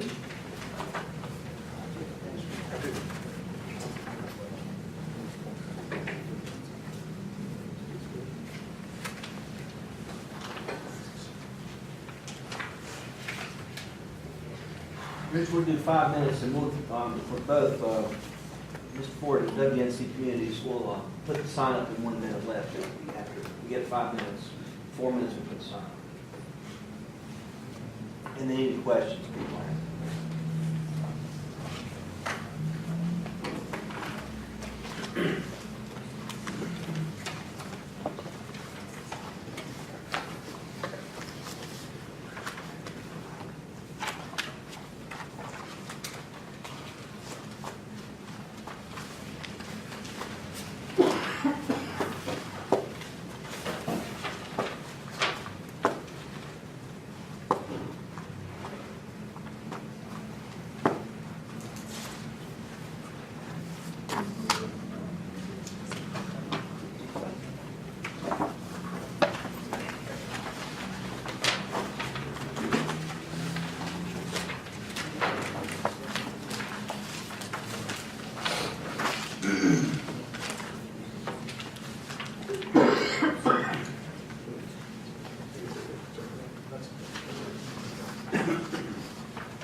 Good afternoon, ladies and gentlemen. I'm Richard Ford. I'm the Vice Chair of the Board of Directors of the YMI Cultural Center, and I'm here on their behalf this afternoon. The YMI is at the intersection of Market and Eagle Street, just around the corner, and a building completed in 1895, and it is on the National Historic Register, or the Register of National Historic Places. The YMI is an educational forum. We facilitate greater awareness of all cultural heritage found within our community, and we encourage the celebration of contemporary culture and the artistic expression of it. We believe that this celebration is vital to securing a strong community. Some of the programs that we pursue at the YMI include educational opportunities, ongoing cultural arts exhibitions throughout the year, the new Dixon Stevens Leadership Institute for non-majority young adult males, ages 22 to 35. YMI hosts literary, arts, continuing education classes, which are associated with UNCA. Personal economic development initiatives include, for 2 years now, the YMI has acted as a site for the IRS VITA program, which are volunteer income tax assistance, which is the volunteer income tax assistance program. One of our board members identifies volunteers, and we help whomever needs it to complete their income tax returns. Entrepreneurship initiatives include the Dixon Stevens Leadership Institute, which began last month. Some of our partnerships include UNCA, Eagle Market Street Corporation and MHO, and the Land of Sky Regional Council. Our calendar has everything from jazz performances to forums to art exhibits. We have piano concerts, galas, and of course, Goombay, and then in December, Kwanzaa.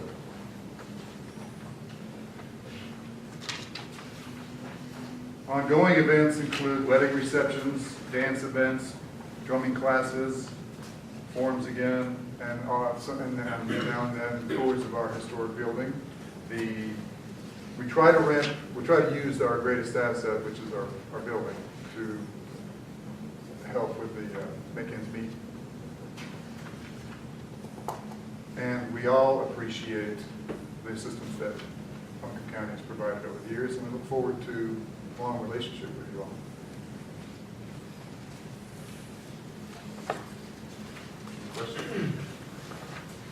What is the $21,000 to be used for?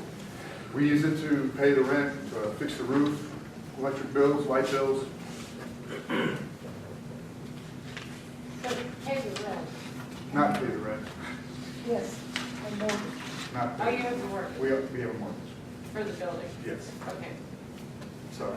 Mr. Chairman, if it would be appropriate, given that Mr. Ford was either not here or very quiet during that last discussion, I think it would be helpful to the CRA for them to understand the YMI's partnership and PAC Place, Yes. and that this is a separate thing, but I think it would also be beneficial to this group to understand, if you know off the top of your head, PAC Place's financial contribution, the value of what they pay for, Okay. out of county money for the YMI. You're right, I did miss that conversation. I believe maybe that took place during PAC Place's turn at the lectern. We, when PAC Place was initiated, I understand that the YMI was brought on as a partner, and there were agreements at that time in the late 80s, such that the YMI, although not within PAC Place, would function as a partner, and the benefits that we currently receive from PAC Place are our insurance, our building insurance throughout the year. We just paid it today, and our portion of that is about $1,200, and PAC Place's portion is about $3,800. We also receive money from them that we use for custodial services. So they facilitate both our custodial services and our building insurance. Did I miss it? No, I'm just trying to think of a total, what is it, $10,000, $20,000 a year, Heather's here? I would say around 10,000. $10,000 a year. So of that money that PAC Place was requesting for the county, 10,000 of that goes to the YMI, Right. at least. Right. One of their employees is on our payroll. Thank you. Thank you. Thanks, Alex. All right, any other questions?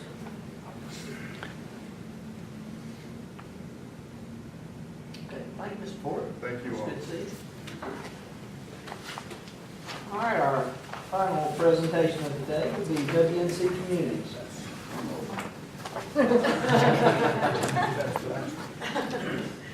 Yeah, you've been looking forward to ours the most, That is good, yes.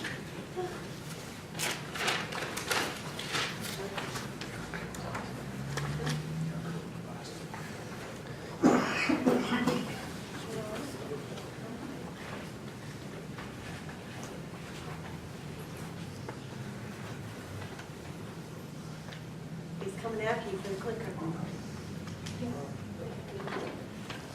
Do it if you ever don't like it. I hope so. This one? Okay. My name is Linda Lamp. LT Ward says his regrets that he could not be here today. He's our vice president. Ray Bailey is the president of our organization. I'm the executive director, and I'm here with Mike Ford, who is our ag program coordinator. I appreciate your time this afternoon to share a few details about WNC Communities with you. And in theory, this should work, and it's not. Good. You're making me look bad, man. It's a trick. But that's okay. I want that minute back. Never trust the guy who has hair that gray. Anyway, I can't talk about WNC Communities without just talking about their history a little bit. Mainly because Buncombe County has been there all along through our history. We started out in 1949, the Western North Carolina Development Association, and then in 47, Western North Carolina Communities. These two entities and the leadership in the county of Buncombe County, surrounding counties, state government, Mac Magoo, who was at the helm at the time, and Pat Brinkley-Schulenson, responsible for a lot of the great pieces of infrastructure that we have in our region, the farmers market, the ag center, the Arboretum, the Mountain State Fair, Research Station, I-26 connector, and then on the Western North Carolina Associated Communities side, Cherokee's Historical Association, Unto These Hills, Friends of the Smokies, Blue Ridge Parkway, just to name a few. If you haven't already, please at some point make sure you talk to George Briggs. He's got some fantastic stories about him and Matt Magoo when the Arboretum was started. I love to sit down with George and hear those stories. But thanks to Buncombe County and a lot of the great leadership, we enjoy a lot of these pieces of infrastructure today. WNC Communities, after these two entities merged in 2000, came away with the name of WNC Communities in 2002. We came away with a mission of, we were dedicated to providing a unique forum for leaders in our region to convene, collaborate, and carry out innovative programs to improve quality of life for rural communities as well as enhance our agriculture sector. One of the things that we've been doing this is the 65th year, the 64th year of our WNC Honors Awards. It is a program that is designed to obtain applications from any rural communities throughout our region. It's a 20-county footprint. They submit applications that are judged against each other. Last year, we had $33,000 raised through Business and Industry and distributed 62 cash awards to communities throughout our entire region. Buncombe County had 9 communities in that program last year. Community of Promise, which is our second level, they get $1,000 each, was Lester and Shiloh. And then you can see the participating communities as well. Nobody goes home empty-handed in this program. But the wonderful thing about this program is it allows us an opportunity to come away with some best practices. For example, those things can be on tutoring youth, farmland preservation, things like health and wellness programs, just to name a few, emergency response teams, or historical preservation.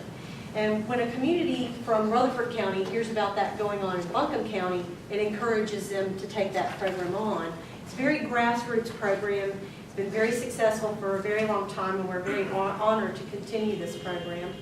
Another one under our community development realm is the Journey Scholarship. Since 2004, 19 youth living in Buncombe County have received over $17,000 in scholarships to pursue careers in biology and engineering, psychology, science, and things of that nature. So we're very delighted to be able to do that program as well to help our kids further their education. One of our large infrastructure pieces that we did here recently in 2011 when it opened was the WNC Regional Livestock Center.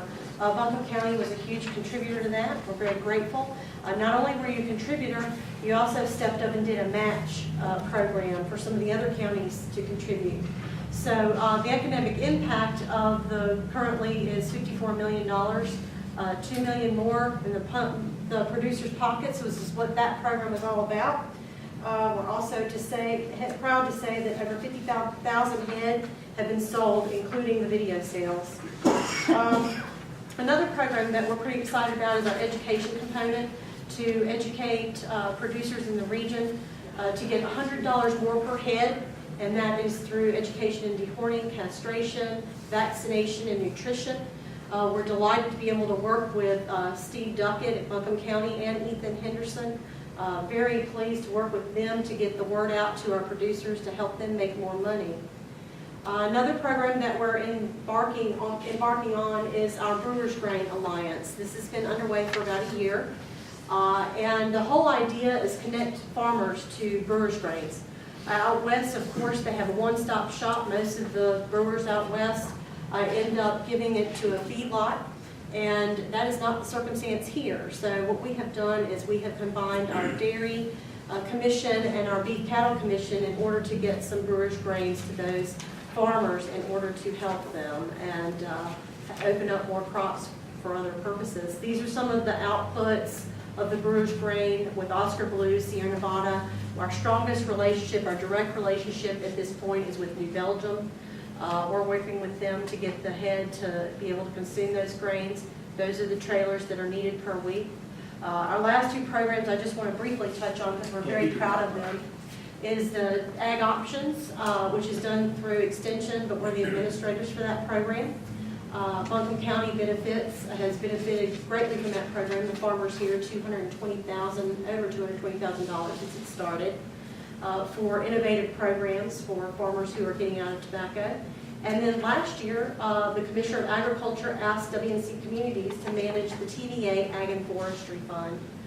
These two programs are funded. The Ag Options is funded by the Tobacco Trust, and the TVA Ag and Forestry Fund is funded by settlement funds. So those are really great programs that we have going forward, and these are our funding sources. Just wrap up.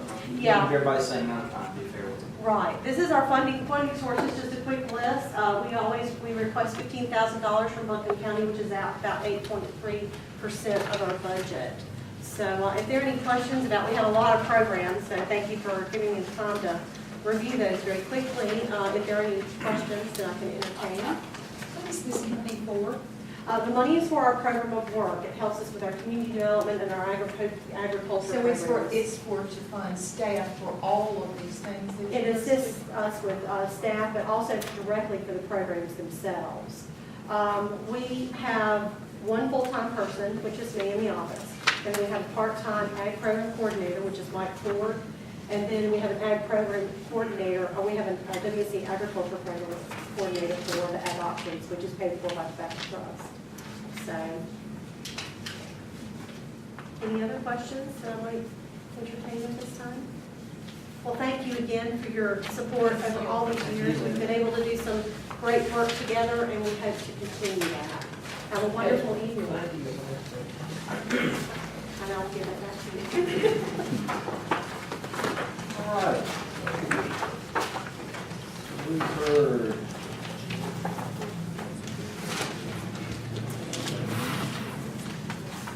Yep, 17. Great presentation. Our next meeting, we will discuss in some detail. I think everybody's taking pretty copious notes, it looks like. One possibility, and I'll just run this by the group, of a way to proceed here is, we can have a discussion about these issues, these good projects. And then we could take a blind straw poll kind of where everybody is on the amounts. I can ask Mr. Sherry and Ms. Thigpen to collect them. And then we kind of look at what everybody's thinking, and then we'll go back and forth and kind of hammer them out, and then have some public discussion about it. Yes, ma'am? I kind of like Commissioner Belcher's idea earlier. I feel like I need some education from Dr. Green about how much monies are actually available, because this far exceeds what we think we have available, and what other capital projects may affect this. Does that make any sense? Well, we're going to have to do a budget sometime. We're in March. We've got to do it. I mean, we're going to, I agree that Dr. needs to be part of this, but we're going to, I think we've talked about the pool, we've talked about East Asheville, and, we're kind of moving along simultaneously. This is something I think that has to be done now. The pool, we could go into the next year's budget. I don't know if we're going to be able to, I don't know what preliminary steps, and I'm not sure we're there. But what's the will of the board on that? Because that's certainly, we've got kind of two big things going on, and it certainly would affect what we do if we do a lot of capital construction. So I suppose we could have a capital construction meeting, but I'm just not sure. The only reason I asked that, whether it's capital construction or not, was that at a previous meeting, Dr. Green had suggested that in the CRA budget were some line items that were debt service on previous projects that would be paid up, and that money might be freed up whether to refinance or finance new something capital or to be in this budget. And I'm just trying to get a handle on how much money we actually have. If we have requests for $3.5 million here, we know we have 9.5, 10 million that is staff now, what their new budget for the next fiscal year is, operations of our existing. So what does that leave residual with which we can address these requests right here? That's what I'm looking for. Okay, that's good. That's well put. Why don't Ed, Fran, and I meet with Dr. Green, get a strategy, circulate that. I think we've got all those pieces that Mr. Belcher, Ms. Tessier, and I've talked about, and everyone's talked about different ones. Probably we should have what we did last year out there, and I think we have it somewhere. I'm not sure. We have that. Yeah, I thought we'd already done Yeah. that. What we got last year, and what the other parts of the budget are. So I think we probably need to have a preliminary. This is the break-even budget. You got that now? I can give you the current budget as of right now. Okay. Well, why don't we ask Dr. Green? Either way, excellent idea to ask Dr. Green to come and talk to us a little bit and look over these items, because we've heard a lot of requests today. And isn't it, for the library, it was my understanding for the library and the pool and recreation, that the CRA would pay the debt service on it, but the money was come through bonds that the way other capital projects account does. Yes. Basically it's much like your mortgage home equity loans. We have a mortgage, and we have a very, very shrewd banker named Dr. Wanda Green. And we just did a bond issue. We just did a refinance of our mortgage. We got 3.4% Yeah. interest. So we're still doing pretty good. There were some items that lapsed, you're right, that were not used for various reasons. And I think the best thing, let's just get Dr. Green in here, and we will do a preliminary. I think at a minimum, we've got to talk about the budget last year, the staff costs, all the other things that are non-negotiable. We've got to do that. And then we'll prepare a program where, okay, this is what you have that is lapsed, to go to what you're saying. And then I think there may be a time that this board says we need more than 3.5 cents to do our mission. Do you think it would be helpful, remember last year, commissioners, we kept that spreadsheet, and everybody, like to put in what their suggestions were on the spreadsheet, and then you get consensus. Well, we can't make any decisions, of course, No. that would be vice Right. but we can individually, Right, without, yeah. well, we can as long as we don't have 3 or more of Right. us together, or 4 or more together. do that. And that seemed to be a good way to get things started, but we might not be quite ready for that since we don't know the other parts of the budget. Right. I guess we got to know what the 3.5 cents is and what we have to spend and what we've committed already, and then say, okay, what lapsed, and that's where Dr. Green would be. I just want a number. I think. Well, I think we might have one. Does 1.3 million sound, is that a number y'all remember? 'Cause I got- Not specifically, but it would not be, frankly, it wouldn't, We have it. you could look, just to give yourself a starting point, if you look at the current budget, and what we've been talking about is on the very last page of the sheet you have. If you total the capital, if you total the requests that were presented to you today, and you subtracted the art museum request, because that's by far the largest one, and the bulk of that is a capital request, there's sufficient money already there to fund what was presented to you today. So that's one way of looking at it, is you could look at this, yes, the money's here to do that. The art museum request is probably something I agree very much with the chairman. We would need to discuss that with Dr. Green, because again, that's a capital request that's similar to what we're talking about in terms of the aquatics facility and the East Branch Library. You know, that's a great question, because we have our priorities of the aquatic center and the library. So where does the art museum fit in to our order? Well, that's what I'm confused still about, excuse me, Matt, about is if we do an aquatic center, is it a CRA project? Does CRA pay the debt service, or does that go upstairs to the commissioners? The county will pay the debt service because we can't. The what is it, the CRA pays debt service, Can you- and the county takes the bond. Oh, okay, bond, okay, that's what it Yeah, is. Okay. yeah. I think So we need pay to them. hear stuff like I that. agree, Yeah. that's fair enough. Because the CRA can't borrow money. We can't, I know you couldn't borrow that. But we can pay the debt if it's We can pay the mortgage, we can pay Right. the mortgage payments, yeah, you're right. But that is a priority question then about, for me, what we decide that we are going to spend the funds available on and what priority order benefiting the greatest number of taxpayers. So for me, that's a real critical issue.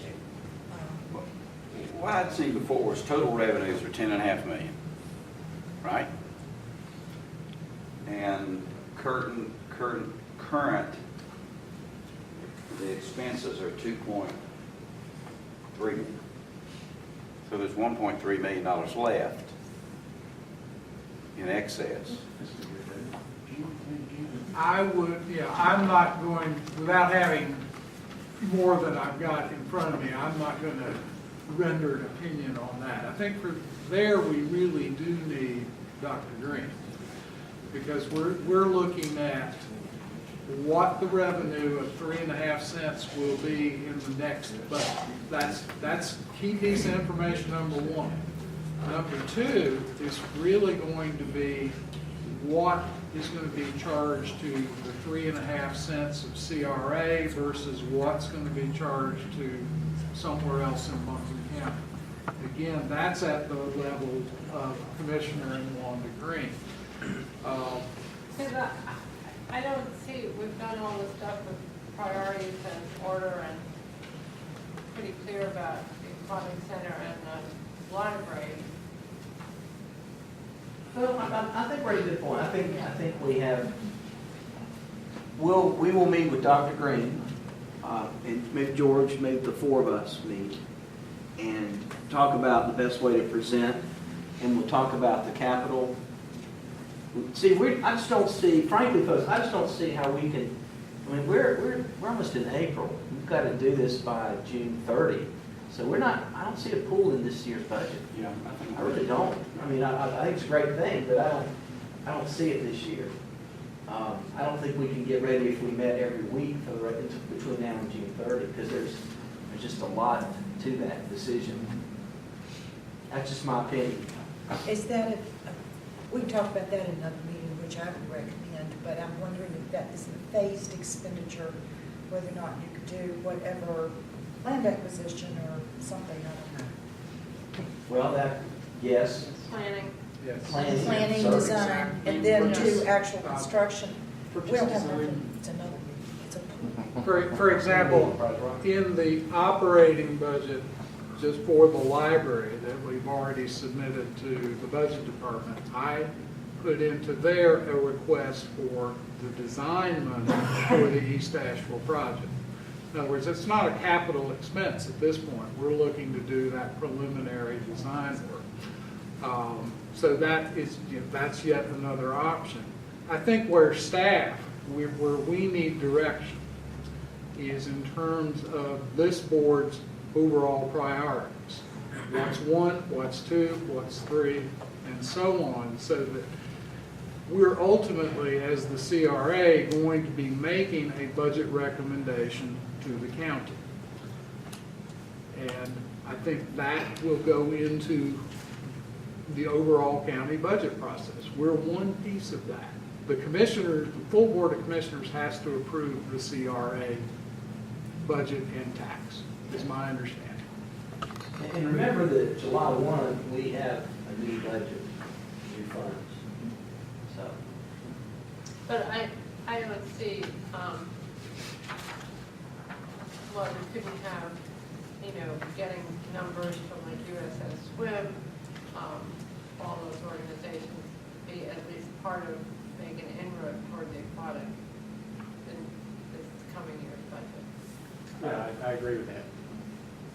I feel like it's going to be detrimental to the CRA as a whole if we go a whole year and we haven't done anything except what the county did before we arrived. Right, I think that's right, and I think there's enough wherewithal, we're talking to different people about, planning and,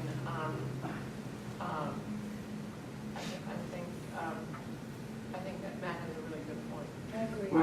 I just would make sure we do it right, folks. Yeah. We don't want to be in a hurry and do something that is in a rush mode. And that's, but I can see both sides. Whenever this board is ready, we will get on that. If you think we have enough information now, we can talk about it. But I see a meeting with Dr. Green, and I see another meeting, maybe a workshop on the pool I think in our very near future. Well, and I think we're fortunate with that, we have some pool experts. experts in our community that could come and help us with that, who know a lot about Fran and were you there, Ed? Yeah, he'd like us to on schools. Yes, and see, I think what we have to do, and I think UNC Asheville needs to be brought in also, I think we have to decide what we want this to be. I would recommend we decide what kind of pool we want, then we see about how we're going to do it. But I think if we go into it and we don't know what we want, it's very difficult to get there. Because one of the challenges you have with anything, that you're building or buying or whatever, I mean, you decide to go build something, you decide to buy it, then you go look at different things, you're like, oh my gosh, just, you see all these different things. But we did, I believe, make one decision, and that was to replace the Zordner pool. I think we did make that, right? We did set that as a priority. We did. Now, I also agree with Chairman Gant that doesn't necessarily mean that happens this year, and we've got budget responsibilities that we have to take care of and get done. We just have to do those things. I just a question, what it says to us, so if we don't fund the art museum, and then we have money left over, or if we do fund the art museum, so immediately we're going away from our strategic plan completely, because we had the pool and the library first, so Yes. question that action. Well, I don't know even in the best case scenario how we can pay for the art museum request when we only have about $900,000 difference between the 3.5 cents that we're raising in the current budget. I know that will change for the next year when we talk to Ms. Green, but I still don't see that that's going to come out to $2.4 million. And that's a grant. That's not a debt service, as we all know. So We don't have 2.4 million. We have 900,000. But that, one option that does exist with the art museum, and if you do sort of think of it as a capital expenditure,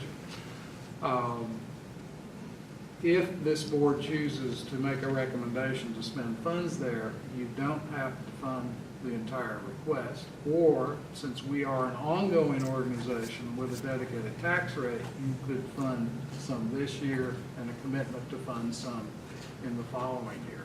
In other words, it doesn't all have to flow out in one fiscal year. So I think there's a variety of options there, and I really think that conversation with Wanda Green will be vital, because we're into areas here that are certainly beyond my experience to advise you on. But it looks like there are options available to us. I guess for me, maybe it was overhearing a conversation between you and Wanda saying that the pool had been on the agenda for 15 years, 17 years. That tells me, Fran, you're nodding your head. I don't know exactly how long, but it has been on there for a while.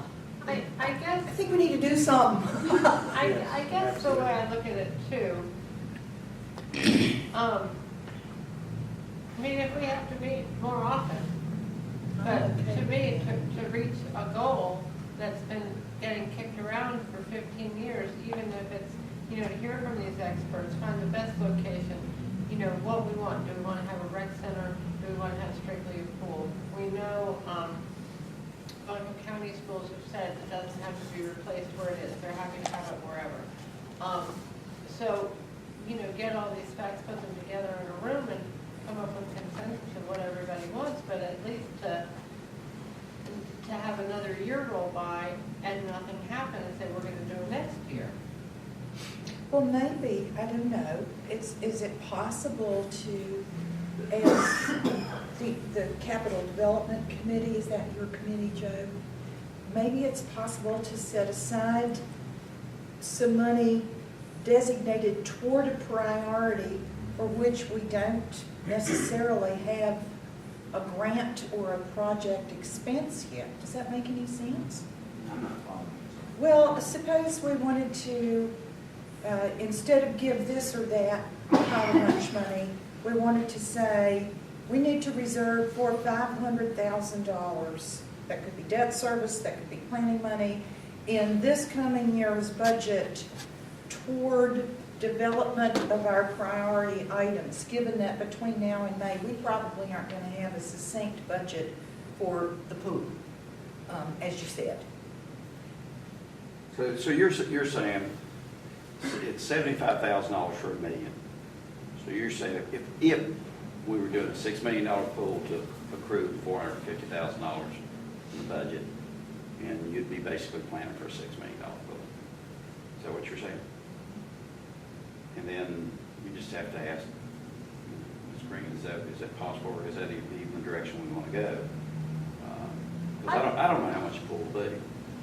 I think just want to earmark the money is what I want to do. I think what would be really helpful if we had a full meeting, because, I've certainly, and others too, spent a lot of time looking into what it is, what other facilities have, where the greatest need is in the county. So we got all the heads together in one room and just got all the facts. I think part of the problem is I'm getting facts here, you're getting facts here, and the facts aren't being all put together. Well, we do have, this month we didn't have a facilities committee meeting because we Right. thought that was going to be a trip to Kingsport. So we don't need to do that, it seems like now. So next month, we could do a facilities committee meeting and talk about pool. That is a facility, and that And is those of us precedent. that want to come that are not necessarily That on aren't the on the facilities committee. committee. Have y'all been to that pool? I haven't. Well, if the well group, we could certainly, we have commission meetings, but we have not to meet on, this is a Wednesday, so I do that. I think just logistics. Why don't we get some dates? What I'm hearing you say is if we need an extra meeting, we're not If we do once a month, we got 3 more meetings. That's not Right. gonna work. Right. Okay, clearly. We will not have anywhere near a budget, a place we can go on full budget, anything else. So we need to meet more. Is everybody in agreement on that one? Okay, why don't we give some dates? And I don't know about y'all, Tuesdays are always better for me personally, but I want to get some options there on the off Tuesdays and see if we can get, I would suggest we do a meeting with Dr. Green first and then do the pool meeting. But we can ask about the pool with Dr. Green too. Does that sound like a plan? And then get alternative dates and times. I think everyone needs to be here for it if there's any way at all, because that's certainly one of the more momentous decisions we will make. And that's the will of the group, that's what we'll do. What's the will of the group? Yeah. Do we need a motion? I'll make a motion that we have an extra meeting in the month of April to facilitate a discussion with Dr. Green about our budget and the pool. Second. Now, is that the same meeting?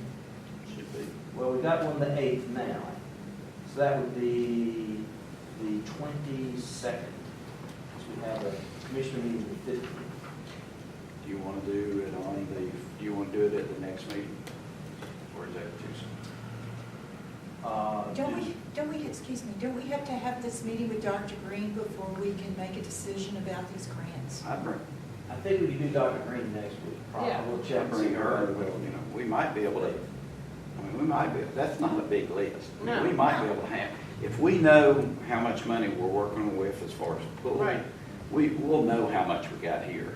And so we might be able to hammer that out. Because some of these are getting the same thing they got last year.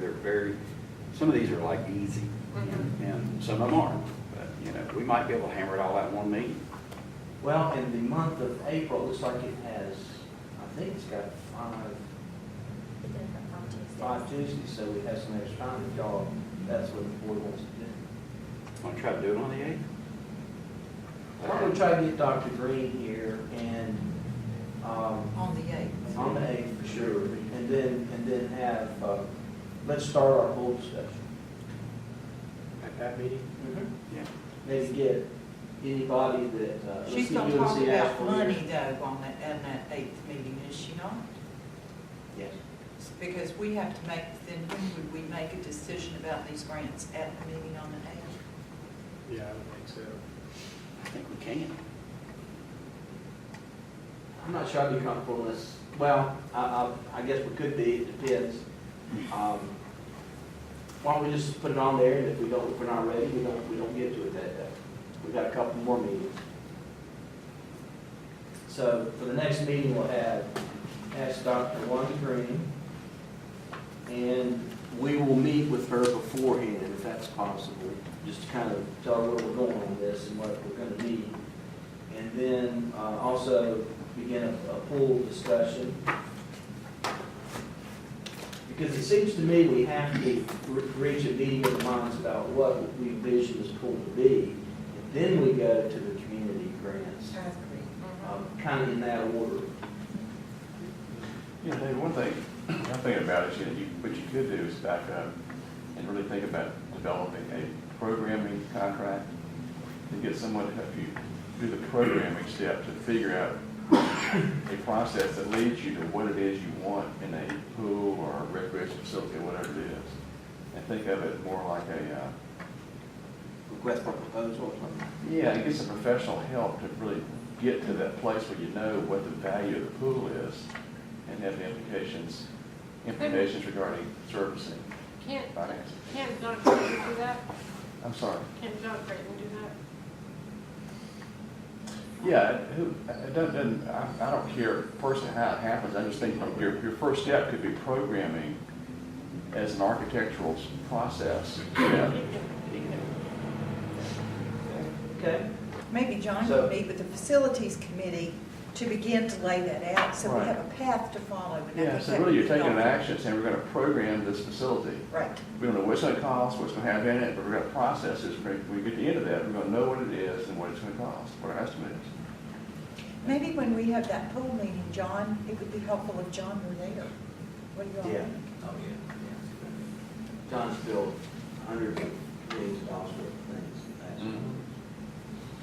All right, you want to shoot for that for the 8th then? Our homework is to come with our ideas, be ready to present to each other. And if there's materials you have, you can scan them and share them beforehand. I think the more we have collectively, I think you're right, there's a lot of people that know Right. pieces of the puzzle that, you know, we just haven't had the group discussion that we need to kind of get on the same page. So can I make a suggestion? Yes, sir. Because I believe it's very important for you to either physically see this Kingsport pool or see it by video. We got staff that can go video this pool. We could send them to go video. This pool guy has photos, video, all that.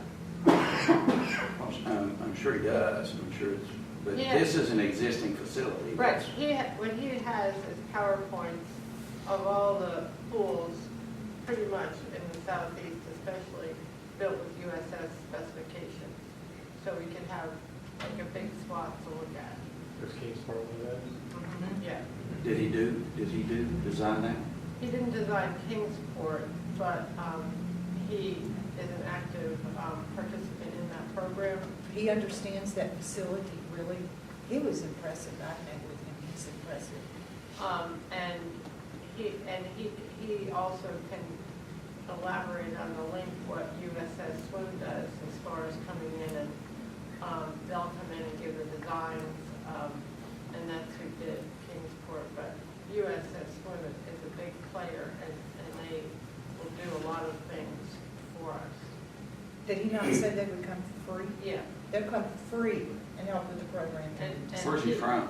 Who's this guy? He's from around here. He'll donate his services to us. And he's a design. He's a forensic engineer, but he's been involved in competitive and Olympic swimming all his life. He's a master, USS, he's a master swimmer. And there are several hundred of those in our community, as it turns out. Oh, yeah. That compete nationally, and he is one of those people. So he helps with, it's very impressive. So his giving back, his non-for-profit work is collaboration of different areas of the country. All right.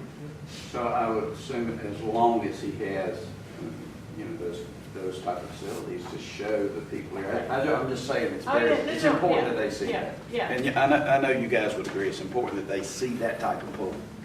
Particularly the recreational type of pool, because we're looking at more than just building a competition pool. That's right. We're building a recreational facility. Well, and again, he elaborated on how you can have all that very easily in one facility. Okay, it sounds like we got a pretty full 8th. And on the 8th, why don't we make a decision whether we'll need to meet on the 22nd, which might be. So if y'all can kind of pencil those in for 8 and 22. Is that? Mr. Chairman? Yes, sir. If the meeting on the 8th is to be a special meeting, as I understand we're talking about here, someone maybe can offer a motion as to what is going to be considered. Well, actually, I think it's already. That's already. It's in the regular meeting. 8th, but the 22nd would be a special. 22nd. Well, I think we decided to meet once a month unless we have special. So, meetings. No, 8th is regular. Regular. But yeah, we thank you, we need to make that possible within the rules. Okay, so does that sound good? We'll have Dr. Green, full discussion. You will contact your person and have them have some visuals, and then we'll see where we're at. And so you want them to come on the 8th if they can? Okay. If we have any follow-up questions from the folks that were requesting grants this morning, should they be directed through staff to those folks? Or can we call them directly? What is your advice? Yeah, I'd call them directly. I would. I think if you have questions, yeah, I'd call them directly. And I would, if it's something that you think everyone should do, ask them to copy it, or you copy the response to everybody. I think that's the key. Yeah. Letting everybody know what you find out. Right. Because we've all been in a lot of groups, when one person does that, and everybody doesn't know what they're doing, sometimes it's kind of hard. But I think just the response is fine. Because some of you, some people are, well, everybody's got different needs to understand things, and that's what makes this a good group. Okay. That was very well said. Okay, so we'll cue those two up, and we'll ask Mr. Creighton and Mr. Green, and Ms. Green, and Dr. Green, and Ellen's contact to come. Let's talk with Wanda about what we're looking for, make sure that's available, and I will invite UNC Asheville representatives to come in. I probably will also invite, if it's all right with the group, I think there are swim teams here, would be appropriate, while we're talking, kind of have a public, all the swim people in one place, I would think. Would that sound like to be a good idea for y'all? Because I know that from time to time this has come up, there is a pretty strong swim community, high school that really wants to be in it too, so. Well, I didn't know, but the high school is a season, but the other high schools or the other division of this USS is 50 weeks a year. That's strong. Yeah, it's a lot of heads in bed. Okay, does that sound like a good way to proceed with everybody? Make sure everybody has, it feels like that's a good way to go. Good discussion, because this is getting down to it now. Okay. Good job, Mr. Chairman. Oh, Good job, good job, staff. Yeah, all good. Okay, so any other business that come forth today? Shouldn't we hear another presentation? Let's go for it. Well, let's go back to number one. We had some questions. Okay, is there a motion to adjourn? Motion by Mr. Kern, second by Mr. Briggs. All those in favor say aye. Aye. All opposed, no. We're adjourned. Thank you. So you get